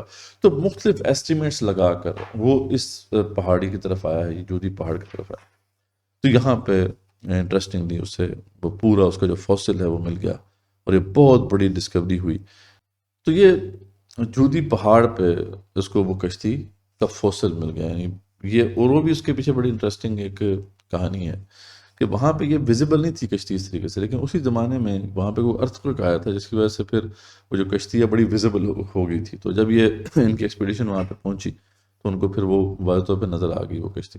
اس کا فوسل آج بھی موجود ہے، اور اس کی پکچرز بھی آپ دیکھ سکتے ہیں، ویڈیوز بھی دیکھ سکتے ہیں. ابھی آپ ملاحظہ کریں گے کہ اس کی جو مختلف پکچرز اور ویڈیوز ہیں آپ کے سامنے ابھی ہم پیش کریں گے. تو یہ ایک بہت بڑی ڈسکوری تھی، اور اس سے قرآن کا برحق ہونا ثابت ہو رہا تھا اور بائبل کا باطل ہونا ثابت ہو رہا تھا. تو آپ امیجن کر سکتے ہیں کہ اس کو پھر کیا کچھ فیس کرنا پڑا ہوگا. وہ عیسائی تھا، تو جو عیسائی ریڈیکلز ہیں انہوں نے بڑا پھر اس کو برا بلا کہا. اس کے اوپر اسیسنیشن اٹیمپٹس بھی ہوئیں، لیکن اس نے کہا بھائی میں کیسے اس کو اب ڈینائی کر سکتا ہوں، وہ بالکل وہ جو جتنے بھی میں نے ایویڈنسز کلیکٹ کیے ہیں وہی جگہ ہے جہاں پہ کشتی ہو سکتی ہے، اور یہ کشتی وہی ہے جو نوح علیہ السلام کی کشتی ہے. پھر باقاعدہ وہاں پہ جا کے اس نے جو ہے سکینز وغیرہ لیے اور بالکل کنفرم ہو گیا. بعد میں پھر جو سکینز وغیرہ اس نے لیے تھے، اس سے جو بھی اس کی جو ہے ہائٹ یا ڈیپتھ وغیرہ، اس کی وڈث وغیرہ اس کو پتہ چلی. اس نے پھر پورا ایک ماڈل بھی بنایا کہ وہ کشتی کس طرح کی ہے، اسے ران وائٹ ماڈل کہتے ہیں، وہ بھی آپ کو مل جاتا ہے. تو یہ بہت بڑی ڈسکوری تھی، اور قرآن کا برحق ہونے سے ثابت ہو گیا. اور بھی کئی ایسے کرائم ہیں جس سے یہ ثابت ہوتا ہے کہ بائبل کا جو کلیم ہے وہ درست نہیں ہے. اچھا، یہ انٹرسٹنگ بات ہے کہ یہ دونوں ماؤنٹینز جو ہیں وہ قریب قریب ہیں. بلکہ اگر ہم دیکھیں کہ جو ماؤنٹ ارارات جو ہے وہ تو ایک پہاڑی کا نام بھی ہے، لیکن ارارات ایک پہاڑی سلسلے کا نام بھی ہے، اور جودی اس پہاڑی سلسلے میں ایک پہاڑی ہے. تو ہو سکتا ہے کہ بائبل میں وہ ارارات پہاڑی سلسلے کا ذکر ہو، لیکن بعد میں جو اس کے اندر تحریف ہوتی رہی تو وہ پھر پہاڑ بن کے رہ گیا ہو. تو یہ بہرحال اب اس کے اندر تحریف ہوئی ہے، لیکن قرآن میں تو کوئی تحریف نہیں ہوئی، اور یہ اس سے ثابت ہو جاتا ہے کہ قرآن میں کوئی تحریف نہیں ہوئی. قرآن کا برحق ہونا ثابت ہو گیا، اور ایک بہت بڑی دلیل اور نشانی ہوگی مسلمانوں کے لیے اور جو بھی ایمان قبول کرنا چاہتے ہیں ان کے لیے. تو خیر، اور بھی کچھ کرائن ایسے ہیں، کچھ ایویڈنسز ایسے ہیں جس سے معلوم ہوتا ہے کہ بائبل کا کلیم درست نہیں ہو سکتا. جیسے فار ایگزامپل ارارات کا جو پہاڑ ہے وہ ایک ایکٹیو والکینو رہا ہے، اور اس کے اوپر اگر کشتی کوئی اگر مطلب کھڑی ہوئی ہوگی تو اس کا سراغ تو نہیں مل سکتا. تو اس لیے یعنی ایک تو یہ معاملہ بھی ہے کہ جو قرآن کہہ رہا ہے کہ وہ جودی پہاڑ کے اوپر آ کے رک گئی، تو اس کا مطلب ہے کہ یہ زیادہ بہتر بات ہے، کیونکہ وہ کشتی مل بھی گئی ہے خیر اب، لیکن وہاں پہ کشتی ہو بھی نہیں کوئی سکتی ارارات کے اوپر. اگر تلاش کرنے بھی جائیں گے تو کوئی نہیں ملے گی. پھر جو جغرافیائی لحاظ سے دیکھا جائے، جو جیولوجیکل فارمیشنز ہیں ان کو دیکھا جائے تو ارارات پہاڑ کی فارمیشن بہت بعد کی ہے، جبکہ جودی پہاڑ جہاں پہ یہ فارمیشن بہت قدیم ہے. تو یہ بھی اس سے جو ہے میچ کرتا ہے معاملہ جو قرآن کے اندر پیش کیا گیا ہے. پھر ارارات پہاڑ کی جو اونچائی ہے وہ بہت اونچی ہے، یعنی وہ تقریباً 5000 میٹرز کی بلندی پر جو ہے اس کی ٹپ ہے. تو اس پہ مطلب کشتی کا جانا اتنی اونچائی پہ اوپر، یہ بڑا ایک بعیدس قیاس لگتا ہے. یعنی لہریں اتنی اوپر تو خیر نہیں جا سکتی، جبکہ جودی پہاڑ جو ہے اس کی جو اونچائی ہے وہ تقریباً 2000 میٹرز تک ہے. تو جو کہ سمجھ میں آتا ہے معاملہ، شاید یعنی اس حد تک جو ہے وہ موجیں گئی ہوں. پھر اور بھی اس طرح کے کئی جو ہے وہ کرائن موجود ہیں. تو کچھ ہم نے کچھ کا ذکر کر دیا، لیکن بڑی انٹرسٹنگ بات ہے. یعنی یہ جب پہلی دفعہ آج سے کئی سال پہلے جب میں اس مقام سے گزرا تو ایک بات کلک کی کہ یہاں پہ کیوں کہا گیا کہ جودی پہاڑ پر جو ہے یہ آ کے رکی. اور پھر میں نے جب سرچ کرنا شروع کیا تو مجھے پھر یہ ران وائٹ کی ڈاکومنٹری پوری مل گئی اور کس طریقے سے وہ وہاں تک پہنچے. آپ جا کے دیکھیں ان کے اور بھی انہوں نے کافی کچھ ایکسپلور کیا ہوا ہے، اور نواز آرک بھی انہوں نے، نوح علیہ السلام کی کشتی بھی انہوں نے تلاش کی، اور بھی کئی چیزیں جو ہیں انہوں نے تلاش کرنے کی کوشش کی ہے. جیسے جو تابوت سکینہ ہے، ٹھیک ہے، اس کا ذکر بھی ان کے ہاں ہے کہ انہوں نے اس کی لوکیشن اصل جو ہے وہ تلاش کی، اور بھی کئی چیزیں جو ہیں انہوں نے ایکسپلور کی ہیں. لیکن یہ ڈٹے رہے اپنی اس ڈسکوری پہ، پیچھے نہیں ہٹے. ایون دو کہ بہت تھریٹس تھیں، ان کو بہت مشکل سے ان کو گزرنا پڑا. اور دوسری بات یہ بھی آپ کو بڑی اسٹرین معلوم ہوتی ہے کہ یہ حالانکہ اتنی بڑی ڈسکوری ہے لیکن اس کا اتنا چرچا نہیں ہے. اس کی وجہ یہی ہے کہ سارا جو ذرائع ابلاغ کا معاملہ ہے وہ کرسچنس کے پاس ہے، اور کرسچنس جو ہے کبھی بھی جو ہے اس کو واضح نہیں کرنا چاہتے. تو لیکن اب ریسنٹ ٹائمز میں جو ہے اس کی طرف توجہ زیادہ بڑھ رہی ہے. ویسٹ کے اندر بھی کئی لوگ آ رہے ہیں، بہت سی پھر ایکسپیڈیشن وہاں پہ جا رہی ہیں، اور اب یہ انشاءاللہ بالکل ایک مبرہن حقیقت کے طور پر اب مزید سامنے آ جائے گی. تو وکیلا ابود للقوم قوم الظالمین، تو ظالم قوم کے لیے بہت دوری ہے. ونادى نوح ربه فقال ربی ان ابنی من اہلی وان وعدک الحق وانت احکم الحاکمین. جب یہ وہ وہاں پہ تھم گیا سارا معاملہ تو نور علیہ السلام کے دل سے پھر ایک آہ سی نکلی. انہوں نے کہا یا اللہ، اے رب، یہ تو میرے گھر والوں میں سے تھا میرا بیٹا، وہ بھی ہلاک ہو گیا اس میں. باقی تیرا وعدہ بالکل سچا ہے یا اللہ، اور تو سب سے بہتر فیصلہ کرنے والا ہے، تیرا فیصلہ بالکل قبول ہے. لیکن وہی دل میں وہ جو ابھی تک جو ہے اس کا ایک درد موجود تھا. تو اللہ تعالیٰ نے پھر جواب دیا، اللہ کی وحی آئی، قال یا نوح انہ لیس من اہلک، اے نوح، وہ آپ کے گھر والوں میں سے نہیں تھا. انہ عمل غیر صالح، اس کے اعمال غیر صالح تھے، یہ آپ کا یہ کہنا درست نہیں ہے. وہ بات پہلے ہم سورۃ توبہ کے دوران پڑھ چکے ہیں کہ ایمان کی کسوٹی پر پرکھا جائے گا، رشتے ناطے سیکنڈری حیثیت رکھتے ہیں. وہ آپ کے بیٹوں میں سے نہیں تھا، اس کے اعمال غیر صالح تھے. ولا تسألنی ما لیس لک بہ علم، تو آپ اس کے بارے میں مجھ سے سوال نہ کریں جس کے بارے میں آپ کے پاس علم نہیں ہے. ٹھیک ہے، اللہ کو یہ بات تو کچھ پسند نہیں آئی کہ نور علیہ السلام کے دل میں یہ بات تھی. وہ الگ بات، یہ بات ایک باپ ہونے کی حیثیت سے دل کے اندر ایک درد تو ہوتا ہی ہے، ہر کسی کو ہوتا ہے. تو جس کے بارے میں آپ کے پاس علم نہیں ہے، مجھ سے اس کے بارے میں نہ پوچھیے. انی اعظک ان تکون من الجاہلین، میں آپ کو نصیحت کرتا ہوں کہ آپ جہلوں میں سے اپنا شمار کرانے سے باز رہیں، نادانوں میں اپنا شمار نہ کریں. تو اللہ کے ذریعے بات ہے، اور رب بھی ہوتا ہے، وہی بات ہے. یہ تو انبیاء رسول علیہ السلام ہیں، تو بڑی برگزیدہ ہستیاں ہیں، ہم ان کے بارے میں تو ایسا لہجہ رکھ بھی نہیں سکتے. ہمارے لیے تو واجب ہے کہ ان کی رسپیکٹ کرنا، لیکن رب ہوتا ہے، وہ ان کے نزدیک تو یہ بندے ہی ہیں. رب ان سے اس طریقے سے کلام کر سکتا ہے، ہماری یہ مجال نہیں، ہم تو ان کی رسپیکٹ ہی کرتے ہیں. تو یہ اس طریقے سے اللہ تعالیٰ نے ان کو سمجھا دیا. تو اس پہ نور علیہ السلام نے پھر فوراً جواب دیا کہ رب، میں تیری پناہ میں آتا ہوں. اللہ والے وہ ہوتے ہیں، فوراً ان کو اشارہ کافی ہوتا ہے، فوراً ان کو سمجھ میں آ گیا، اللہ میں تیری پناہ میں آتا ہوں اس بات سے کہ تجھ سے وہ مانگوں جس کا مجھے علم ہی نہ ہو. اگر تو مجھے نہیں بخشے گا اور تو مجھ پر رحم نہیں کرے گا تو میں خسارے پانے والوں میں سے ہو جاؤں، تو مجھے معاف کر دے. فرما دیا گیا کہ اے نوح، ہماری جانب سے سلامتی اور ان برکتوں کے ساتھ آپ اتریے جو آپ پر ہیں اور جو آپ کے ساتھ بہت سی جماعتوں پر ہیں، یعنی جو آپ کے ساتھ رہیں گی، اور بہت سی وہ امتیں ہوں گی جنہیں ہم فائدہ تو ضرور پہنچائیں گے، لیکن پھر انہیں ہماری طرف سے دردناک عذاب پہنچے گا.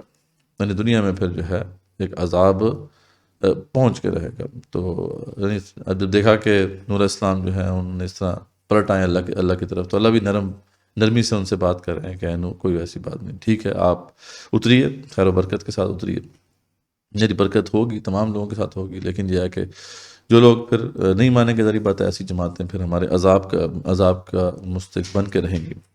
یہ خبریں غیب کی خبروں میں سے ہیں جن کی وحی ہم آپ کی طرف کر رہے ہیں رسول اللہ صلی اللہ علیہ وسلم. انہیں اس سے پہلے آپ نہیں جانتے تھے، نہ آپ کی قوم جانتی تھی، اس لیے آپ صبر کرتے رہیے، یقین مانیے کہ انجام کار جو ہے پرہیزگاروں کے لیے ہی ہے. تو یہ جو ہے حضرت نوح علیہ السلام کا پورا واقعہ ہم نے دیکھ لیا. اب ہم آگے بڑھتے ہیں اور قوم ہود کا ذکر تفصیلاً دیکھتے ہیں.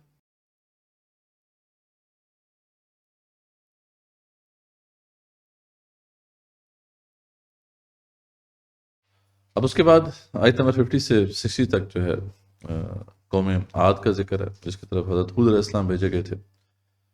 ان کی جو مختصر تفصیل ہے وہ ہم پیش کر دیتے ہیں. ویسے تو تفصیلاً ہم نے سورہ اعراف کے اندر یہ سارا بیک گراؤنڈ جو ہے واضح کیا تھا. یہ عرب کی قدیم ترین قوم تھی اور عرب کا بچہ اس سے واقف تھا.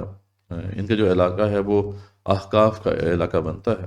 یہ جو حجاز، یمن اور یمامہ کا علاقہ ہے، آج وہاں پر رب الخالی ہے، ایمٹی کوارٹر ہے. تو ایک لک و دک صحرا ہے اور کچھ بھی نہیں ہے، لیکن ایک زمانے میں یہ علاقہ بڑا سا سبز تھا۔ اس کے بھی کچھ کھنڈرات 1992 میں نکولس کلیپ ایک ایکسپلورر تھے، انہوں نے دریافت کیے تھے، لیکن اس پہ بھی بخیر ڈسپیوٹ ہے کہ آیا یہ انہی کے کھنڈرات ہیں یا یہ ان کی ایک بستی تھی جس کا ذکر ہے، لیکن انہوں نے کچھ وہاں کے کھنڈرات جو ہے تلاش کیے تھے سیٹلائٹ امیجز کے ذریعے سے۔ سیٹلائٹ امیجز انہوں نے جو ان کی جو سیٹلائٹ امیجز ہیں وہ اویلیبل بھی ہیں نیٹ پہ، آپ دیکھ سکتے ہیں کہ کس طریقے سے انہوں نے واٹر ویز کی نشاندہی کی، اور وہ سارے جو واٹر ویز ہیں یا کیراوان روٹس ہیں وہ ایک جگہ پر مرتکز ہو رہے تھے، تو وہ پھر جگہ جب انہوں نے وہاں پہ نیچے ڈگ کیا تو پھر کچھ اس کی باقیات ملی، لیکن جس طرح قرآن میں اس عظیم الشان قوم کا ذکر آتا ہے کہ بہت بڑے بڑے تھے، بڑے اللہ تعالیٰ نے ان کو جسامت دی تھی، 70 ہاتھ جتنا ان کا قد تھا، بڑے بڑے کھجوروں کے تنے جو ہے وہ اپنے ہاتھوں سے اکھاڑ دیتے تھے، تو اس کے تو کوئی آثار ابھی تک نہیں مل سکے۔ اگر آپ سرچ کریں اٹلانٹس آف دا سینڈس یا لاسٹ کنگڈم آف دا اوبا تو آپ کو اس کے والے سے کافی چیزیں مل جائیں گی۔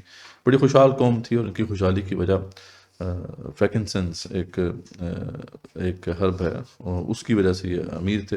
یہ ہرب جو استعمال ہوتی تھی خوشبو وغیرہ میں، اور اس زمانے میں اس کی جو قیمت تھی وہ سونے سے زیادہ تھی، اور جو ٹریڈ ہوتی تھی فرینکنسنس کی اس میں ان کو ایک بڑی جو ہے اجارہ داری حاصل تھی۔ تو ان کا معاملہ یہ تھا کہ انہوں نے جو ہے بڑے بڑے پلرز والی عمارتیں بنائی تھی، رمادات العماد جن کا ذکر آتا ہے، pillars, city of the pillars بھی کہا جاتا ہے ان کی سٹی کو، اور بڑے بڑے مانومنٹس بنایا کرتے تھے۔ آگے ذکر آئے گا اس کا کہ بڑے بڑے مانومنٹس جو ہے بنایا کرتے تھے، جہاں پہ رہنا نہیں ہوتا تھا لیکن یہ ہے کہ دکھاوے کے لیے، یعنی ایک روب تھا ان کے مانومنٹس کا۔ تو امیجن کر سکتے ہیں کہ کتنے ہیکل انہوں نے مانومنٹس بنائے ہوں گے۔ بہرحال یہ باقیات نہیں مل سکی، پر جو نکولس کلیپ کو ملے تھے کھنڈرات وہ کوئی اتنے زیادہ بڑے سگنیفیکنٹ نہیں ہیں، لیکن بہرحال وہاں سے مزید ایکسپلور کیا جائے تو آگے بہت کچھ مل سکتا ہے، لیکن یہ ایک مسٹری ہے، مسٹری آف دا عربیہ کہا جاتا ہے اس کو۔ لوگ ایکسپلور کرتے رہتے ہیں لیکن ابھی تک اس کی صحیح تفصیل سامنے نہیں آ سکی، نہ ہی ان کے کچھ اسکیلیٹنز مل سکے ہیں ان عظیم جو ہیکل لوگ تھے۔ اللہ فرماتے ہیں کہ قوم، یعنی ان کی طرف جو ہے حود علیہ السلام کو بھیجا گیا، تو حود علیہ السلام نے کہا، قوم اللہ کی بندگی کرو، اس کے سوا تمہارا کوئی الہ نہیں ہے، اے قوم میں تم سے کوئی اجر نہیں مانگتا، میرا اجر تو اللہ کے پاس ہے جس نے مجھے تخلیق کیا ہے، کیا تم عقل نہیں پکڑتے؟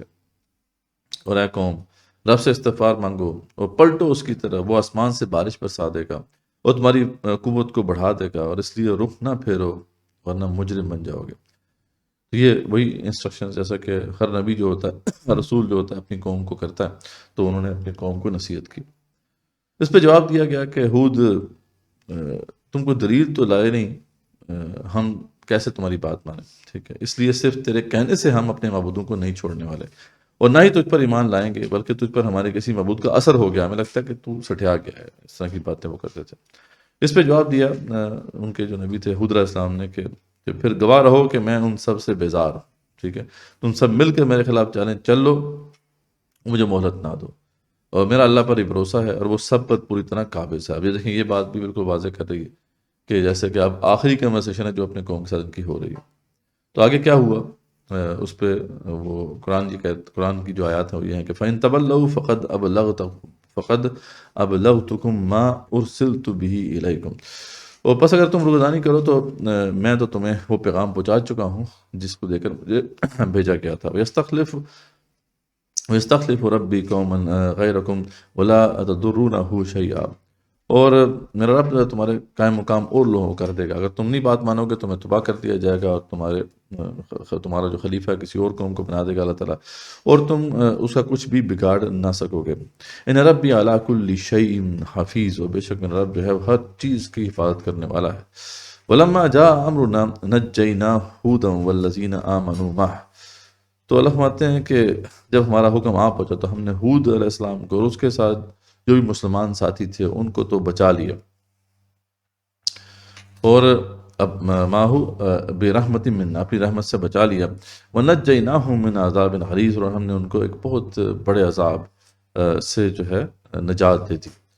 لیکن وَتِلْكَ عاد، اور یہ جو تھے عاد تھے، جَحَدُوا بِآیَاتِ رَبِّهِمْ، یہ ہماری آیات کے بارے میں جھگڑتے تھے، وَعَصَوْا رُسُلَ، اور انہوں نے ہمارے جو رسول ہے اس کی معصیت کی، وَاتَّبَعُوا أَمْرَ كُلِّ جَبَّارٍ عَنِيدٍ، اور ان کے ساتھ پھر کیا ہوا کہ ہر اس سرکش نافرمان کے حکم کی تابعداری کی انہوں نے، رسول کی تابعداری تو نہیں کی لیکن اتباع کی کس کی؟ ہر سرکش نافرمان کی انہوں نے تابعداری کی.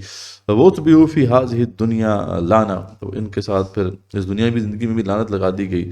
یوم القیامہ، اور قیامت والے دن بھی لعنت ان کے اوپر ہوگی. الا ان عادا کفروا ربہم، اچھی طرح جان لو کہ یہ عاد تھے جنہوں نے اپنے رب کا کفر کیا تھا. الا بعدا لعاد قوم ہود، اچھی طرح جان لو کہ یہ قوم ہود ہے، ان کے اوپر جو عاد جو قوم ہود تھی ان کے اوپر جو ہے بہت دوری ہے. ان کے اوپر عذاب آیا تھا، جو ہے ایک تیز ہوا کا عذاب آیا تھا جو 8 راتیں 7 دن ان کے اوپر جو ہے چلتی رہی، اٹھا کے پٹخا. وہ ایسی ہوا تھی جس چیز کو وہ ٹچ کرتی تھی اس کو ریزہ ریزہ کر دیتی تھی. اب یہ اس کی جو تفسیر ہے وہ آگے قرآن میں مختلف مقامات پہ آئے گی کہ عذاب کی کیفیت کیسی تھی. تو اس طریقے سے یہ پوری قوم تباہ کر دی گئی. اس کے بعد جو ہے قوم سمود کا ذکر آتا ہے، جہاں پہ بھی آپ دیکھیں گے قرآن میں قوم عاد کے بعد قوم سمود کا ذکر آتا ہے. یہ بھی عرب کی ایک قدیم قوم تھی.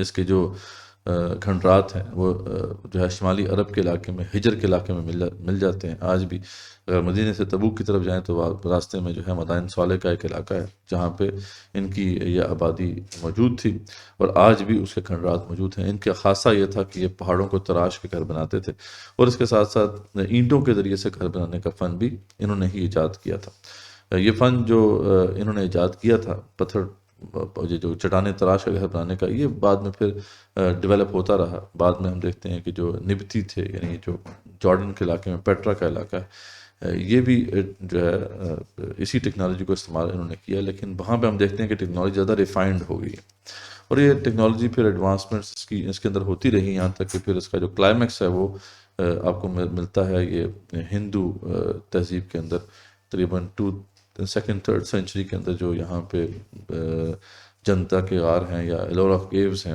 وہاں پر جس طرح کے نقش و نگار بنائے ہیں ان لوگوں نے، تو وہ آنکھیں دنگ رہ جاتی ہیں. لیکن اس کے بعد یہ ٹیکنالوجی غائب ہو گئی دنیا سے، کہاں گئی معلوم نہیں، لیکن یہ ہے کہ ایک زمانے میں یہ ٹیکنالوجی دنیا میں رہی ہے. تو یہ لوگ تھے، ان کو ان کے وقت کے رسول نے جو ہے سمجھایا، نہیں مانے، تو اللہ تعالیٰ نے پھر ان کی فرمائش کے مطابق، اور یہ واحد قوم ہے ازرو قرآن کہ جن کو ان کی فرمائش کے مطابق موعظہ دکھایا گیا. تو موعظہ کیا تھا؟ وہ اونٹنی تھی. ان کی فرمائش یہ تھی کہ اللہ جو ہے اس طرح کا موعظہ دکھایا کہ سامنے جو پہاڑی ہے یہ پھٹے، اس میں سے ایک حاملہ اونٹنی نکلے اور آتے ساتھ ہی پھر وہ بچہ دے. تو یہ ایسا ہی ہوا جیسا کہ انہوں نے فرمائش کی تھی. رسول اکرم صلی اللہ علیہ وسلم جب تبوک کے مارکے پر گئے تھے تو راستے میں اس جگہ کو بھی وزٹ کیا تھا آپ نے صحابہ کرام کے ساتھ. اور صحابہ کرام کچھ محظوظ ہونے لگے تو پھر آپ صلی اللہ علیہ وسلم نے ان کو بڑا ایک پراثر خطبہ دیا تھا کہ اللہ کی عذاب کی جگہ ہے، اس لیے ہمیں یہاں پہ نہیں رہنا چاہیے. لیکن آپ صلی اللہ علیہ وسلم نے وہاں پر کچھ نشاندہی کی تھی، جیسے ایک جو ہے کنویں کی طرف نشاندہی کی کہ یہی وہ کنواں تھا جہاں سے اونٹنی پانی پیتی تھی، اس لیے انہوں نے باقی سب کو انسٹرکشن دی کہ یہیں سے پانی پینا. اسی طریقے سے ایک جو ہے درے کی طرف بھی اشارہ کیا کہ جہاں سے پھر اونٹنی جو ہے نکل کے آیا کرتی تھی، اسے فج الناقہ کہتے ہیں. آج بعض جو ایکسپلوررز ہیں ان کا یہ کلیم ہے کہ انہوں نے یہ جو درہ ہے یہ سے تلاش کر لیا ہے، جو پہاڑی جو سپلٹ ہوئی تھی اور جہاں سے اونٹنی نکلی تھی یا نکلتی تھی. تو یہ اس کی بھی کچھ تصاویر جو ہیں وہ آپ سے ہم شیئر کریں گے. تو یہ خیر قوم تھی جس کو پھر اللہ تعالیٰ نے تباہ کر دیا اس کے جرم کی پاداش میں. اور ان کو ان کی جو طرف بھیجے گئے رسول تھے حضرت صالح علیہ السلام نے سمجھایا کہ اللہ کی بندی کرو، اس کے سوا تمہارا کوئی معبود نہیں ہے، اسی نے تمہیں پیدا کیا ہے اور دنیا میں آباد کیا ہے، اس لیے اسی سے استغفار کرو، اسی کی طرف پلٹو، بے شک میرا رب جو ہے بہت قریب ہے اور دعائیں قبول کرنے والا ہے، تو پلٹو اس کی طرف. تو اس کے جواب میں جو ہے اس کی قوم، ان کی جو قوم کے لوگ تھے، انہوں نے کہا کہ اس سے پہلے تو تیرے سے بڑی امیدیں تھیں ہمیں کہ تو بڑا نام روشن کرے گا ہمارا، لیکن تو نے کیا، تو عبادت سے روک رہا ہے ہمیں، ان بتوں کی عبادت سے میں روک رہا ہے جن کی عبادت ہمارے آباء و اجداد کیا کرتے تھے، تم نے تو ان کو ہی جو ہے وہ غلط ٹھہرا دیا. تو اس طرح کہ انہوں نے جو ہے ایک تانا دیا ان کو کہ آپ سے تو بڑی امیدیں تھیں لیکن آپ تو اپنے جو ہے یہ کام کر رہے ہیں. اس پہ انہوں نے کہا کہ کیا میں دلیل پر ہوں تب بھی تم میری بات نہیں مانو گے، اور مجھے اللہ نے کلام الہی کی رحمت سے بھی نوازا ہوا ہو اور پھر بھی میں نافرمانی کروں تو کون بچائے گا مجھے؟ یعنی خود سوچو کہ تم کیسی باتیں کر رہے ہو. اور پھر بتایا ان کو کہ یہ اللہ کی اونٹنی ہے، جیسے تم نے مانگی تھی، یہ آ چکی ہے تمہارے درمیان، اسے کھاتی پیتی چھوڑ دو اور ایذا نہ دو ورنہ فوراً عذاب آ جائے گا۔ اس کے بعد پھر عذاب آیا، اس کا ذکر اس طرح سے ہے، اللہ فرماتے ہیں کہ فَعَقَرُوهَا فَقَالَ تَمَتَّعُوا فِي دَارِكُمْ ثَلَاثَةَ أَيَّامٍ۔ پھر بھی ان لوگوں نے اس اونٹنی کے پاؤں جب کاٹ دیے تو اس پر صالح علیہ السلام نے کہا کہ اچھا تم اپنے گھروں میں اب 3 دن تک تو رہ سکو گے، یہ وعدہ جھوٹا نہیں، یہ آپ سچا وعدہ، اس کے بعد تم پہ عذاب آ جائے گا۔ یعنی وہی بات ہے کہ فوراً پھر عذاب آیا، یہ 3 دن کی مہلت تھی، اس کے بعد پھر وہ عذاب آیا۔ ذالک وعد غیر مکذوب، ٹھیک ہے، یہ ایسا وعدہ ہے جو جھوٹا نہیں ہے۔ فلما جاء امرنا نجینا صالحا والذین آمنوا معه برحمت منا، پھر جب ہمارا فرمان آ پہنچا تو ہم نے صالح علیہ السلام کو اور ان پر ایمان آنے والوں کو اپنی رحمت سے اس سے بچا لیا۔ ومن خزي یومئذ، اور اس دن کی جو رسوائی تھی اس سے بھی بچا لیا۔ ان ربک هو القوی العزیز، بے شک آپ کا رب جو ہے وہ قوی ہے، بہت طاقتور ہے اور بہت قدرت والا ہے، العزیز ہے۔ واخذ الذین ظلموا الصیحة فاصبحوا فی دیارہم جاثمین، اور پھر ہم نے پکڑ لیا ظالموں کو بڑی زور کی چنگھاڑ سے، ایک بڑی زور کی چنگھاڑ ان کے اوپر آئی تھی اور وہ پکڑے گئے۔ تو اللہ فرماتے ہیں کہ ظالموں کو بڑے زور کی چنگھاڑ نے پھر آ پکڑا، اور پھر تو وہ اپنے گھروں میں ایسے اوندے منہ پڑے ہوئے تھے کہ جیسے کہ وہاں پہ کبھی تھے ہی نہیں۔ تو اس طریقے سے ان کا حال ہوا۔ تو ایک چنگھاڑ، ایک اتنا زور کی جو ہے آواز آئی ہے، ایک کڑاکا آیا ہے کہ وہیں بجھ کے رہ گئے، غالباً دل پھٹ گئے۔ کیا ہوا کہ جیسے کہ وہاں مطلب جو ہے کہ ایک لمحے میں ان کا جو ہے وہ سوئچ جیسے کہ آف ہو گیا، جیسے ایسا کوئی لگتا ہے معاملہ ان کے ساتھ ہوا۔ اچھا، انہوں نے شاید پہاڑوں کو تراش کے گھر اس لیے بنائے ہوں گے، یعنی ایک سائیکالوجی ہوتی ہے نا، جو کلیکٹیو سائیکالوجی ہے جو پھر کیری کرتی ہے کہ جو ان سے پہلے جو قوم تھی وہ ہوا کے عذاب سے جو ہلاک ہوئی، تو ان کا خیال تھا کہ یہ پہاڑوں میں ہم تراشی گھر بنائیں گے تو عذاب سے بچ جائیں گے، لیکن یہ ہے کہ یہاں پہ عذاب کی صورت مختلف ہو گئی اور یہ سب ختم ہو گئے۔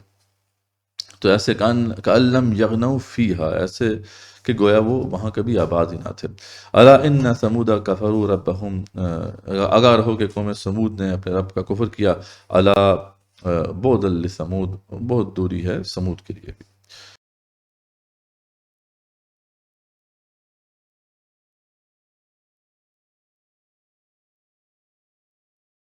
اب اس کے بعد ہم آیت نمبر 69 سے 83 تک کا مقام دیکھتے ہیں، جس میں حضرت ابراہیم علیہ السلام کا مختصراً ذکر ہے، اور اس کے بعد پھر حضرت لوط علیہ السلام کا ذکر ہے۔ بیسیکلی یہ ایک ہی واقعہ ہے کہ عذاب کے فرشتے جو تھے پہلے وہ ابراہیم علیہ السلام کے پاس آتے ہیں، ان کو ایک خوشخبری سناتے ہیں، اور پھر وہی جو ہے جا کے پھر قوم لوط کی طرف جاتے ہیں، اور وہاں پہ پھر عذاب کا نزول ان کی وجہ سے ہوتا ہے۔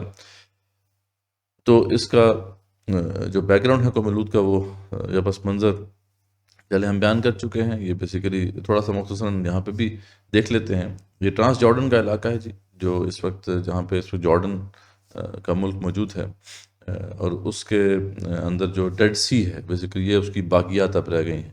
اسی کے آس پاس جو ہے کہیں وہ دو ان کی بڑی بستیاں تھیں، سدوم اور عمورہ، ٹھیک ہے، یہ مین بستیاں تھیں، اس کے علاوہ بھی 3-4 بستیاں اور بھی تھیں جہاں پہ یہ لوگ آباد تھے۔ بڑا سرسبز علاقہ تھا، اور ان لوگوں نے جو جرم کیا وہ اس سے پہلے انسانیت میں سے کسی نے نہیں کیا تھا، یعنی انہوں نے جو ہے مردوں سے شہوت آنی شروع کر دی تھی، جو کہ ایک بہت ہی کبھی فعل ہے اللہ کے نزدیک۔ اور اس حوالے سے بھی ہم نے تفصیلاً جو ہے جب سورہ اعراف کو ہم نے سورہ اعراف کے اندر اس قوم کے حالات دیکھے تھے، تو ہم نے یہ واضح بھی کیا تھا کہ اسلام کے اندر اس کا کیا حکم ہے، اور دیگر جو اس کے حوالے سے ڈفرینس آف اوپینین ہے کہ سزا کیا ہونی چاہیے ایسے لوگوں کی، تو اس کا ذکر بھی ہم نے وہاں پہ کیا تھا۔ تو یہاں پہ جو ذکر ہے وہ اس کے اندر ایک چیز ایڈیشنل ہے، وہ یہ کہ وہ جو فرشتے جو عذاب اللہ تعالیٰ کا لے کے وہاں پہ پہنچے تھے، یا عذاب کی خبر لے کے پہنچے تھے، وہ اس سے پہلے کہ وہاں جاتے پہلے وہ ابراہیم علیہ السلام اور حضرت سارہ علیہ السلام کے گھر پر آئے، اور ان کو ایک خوشخبری انہوں نے سنائی۔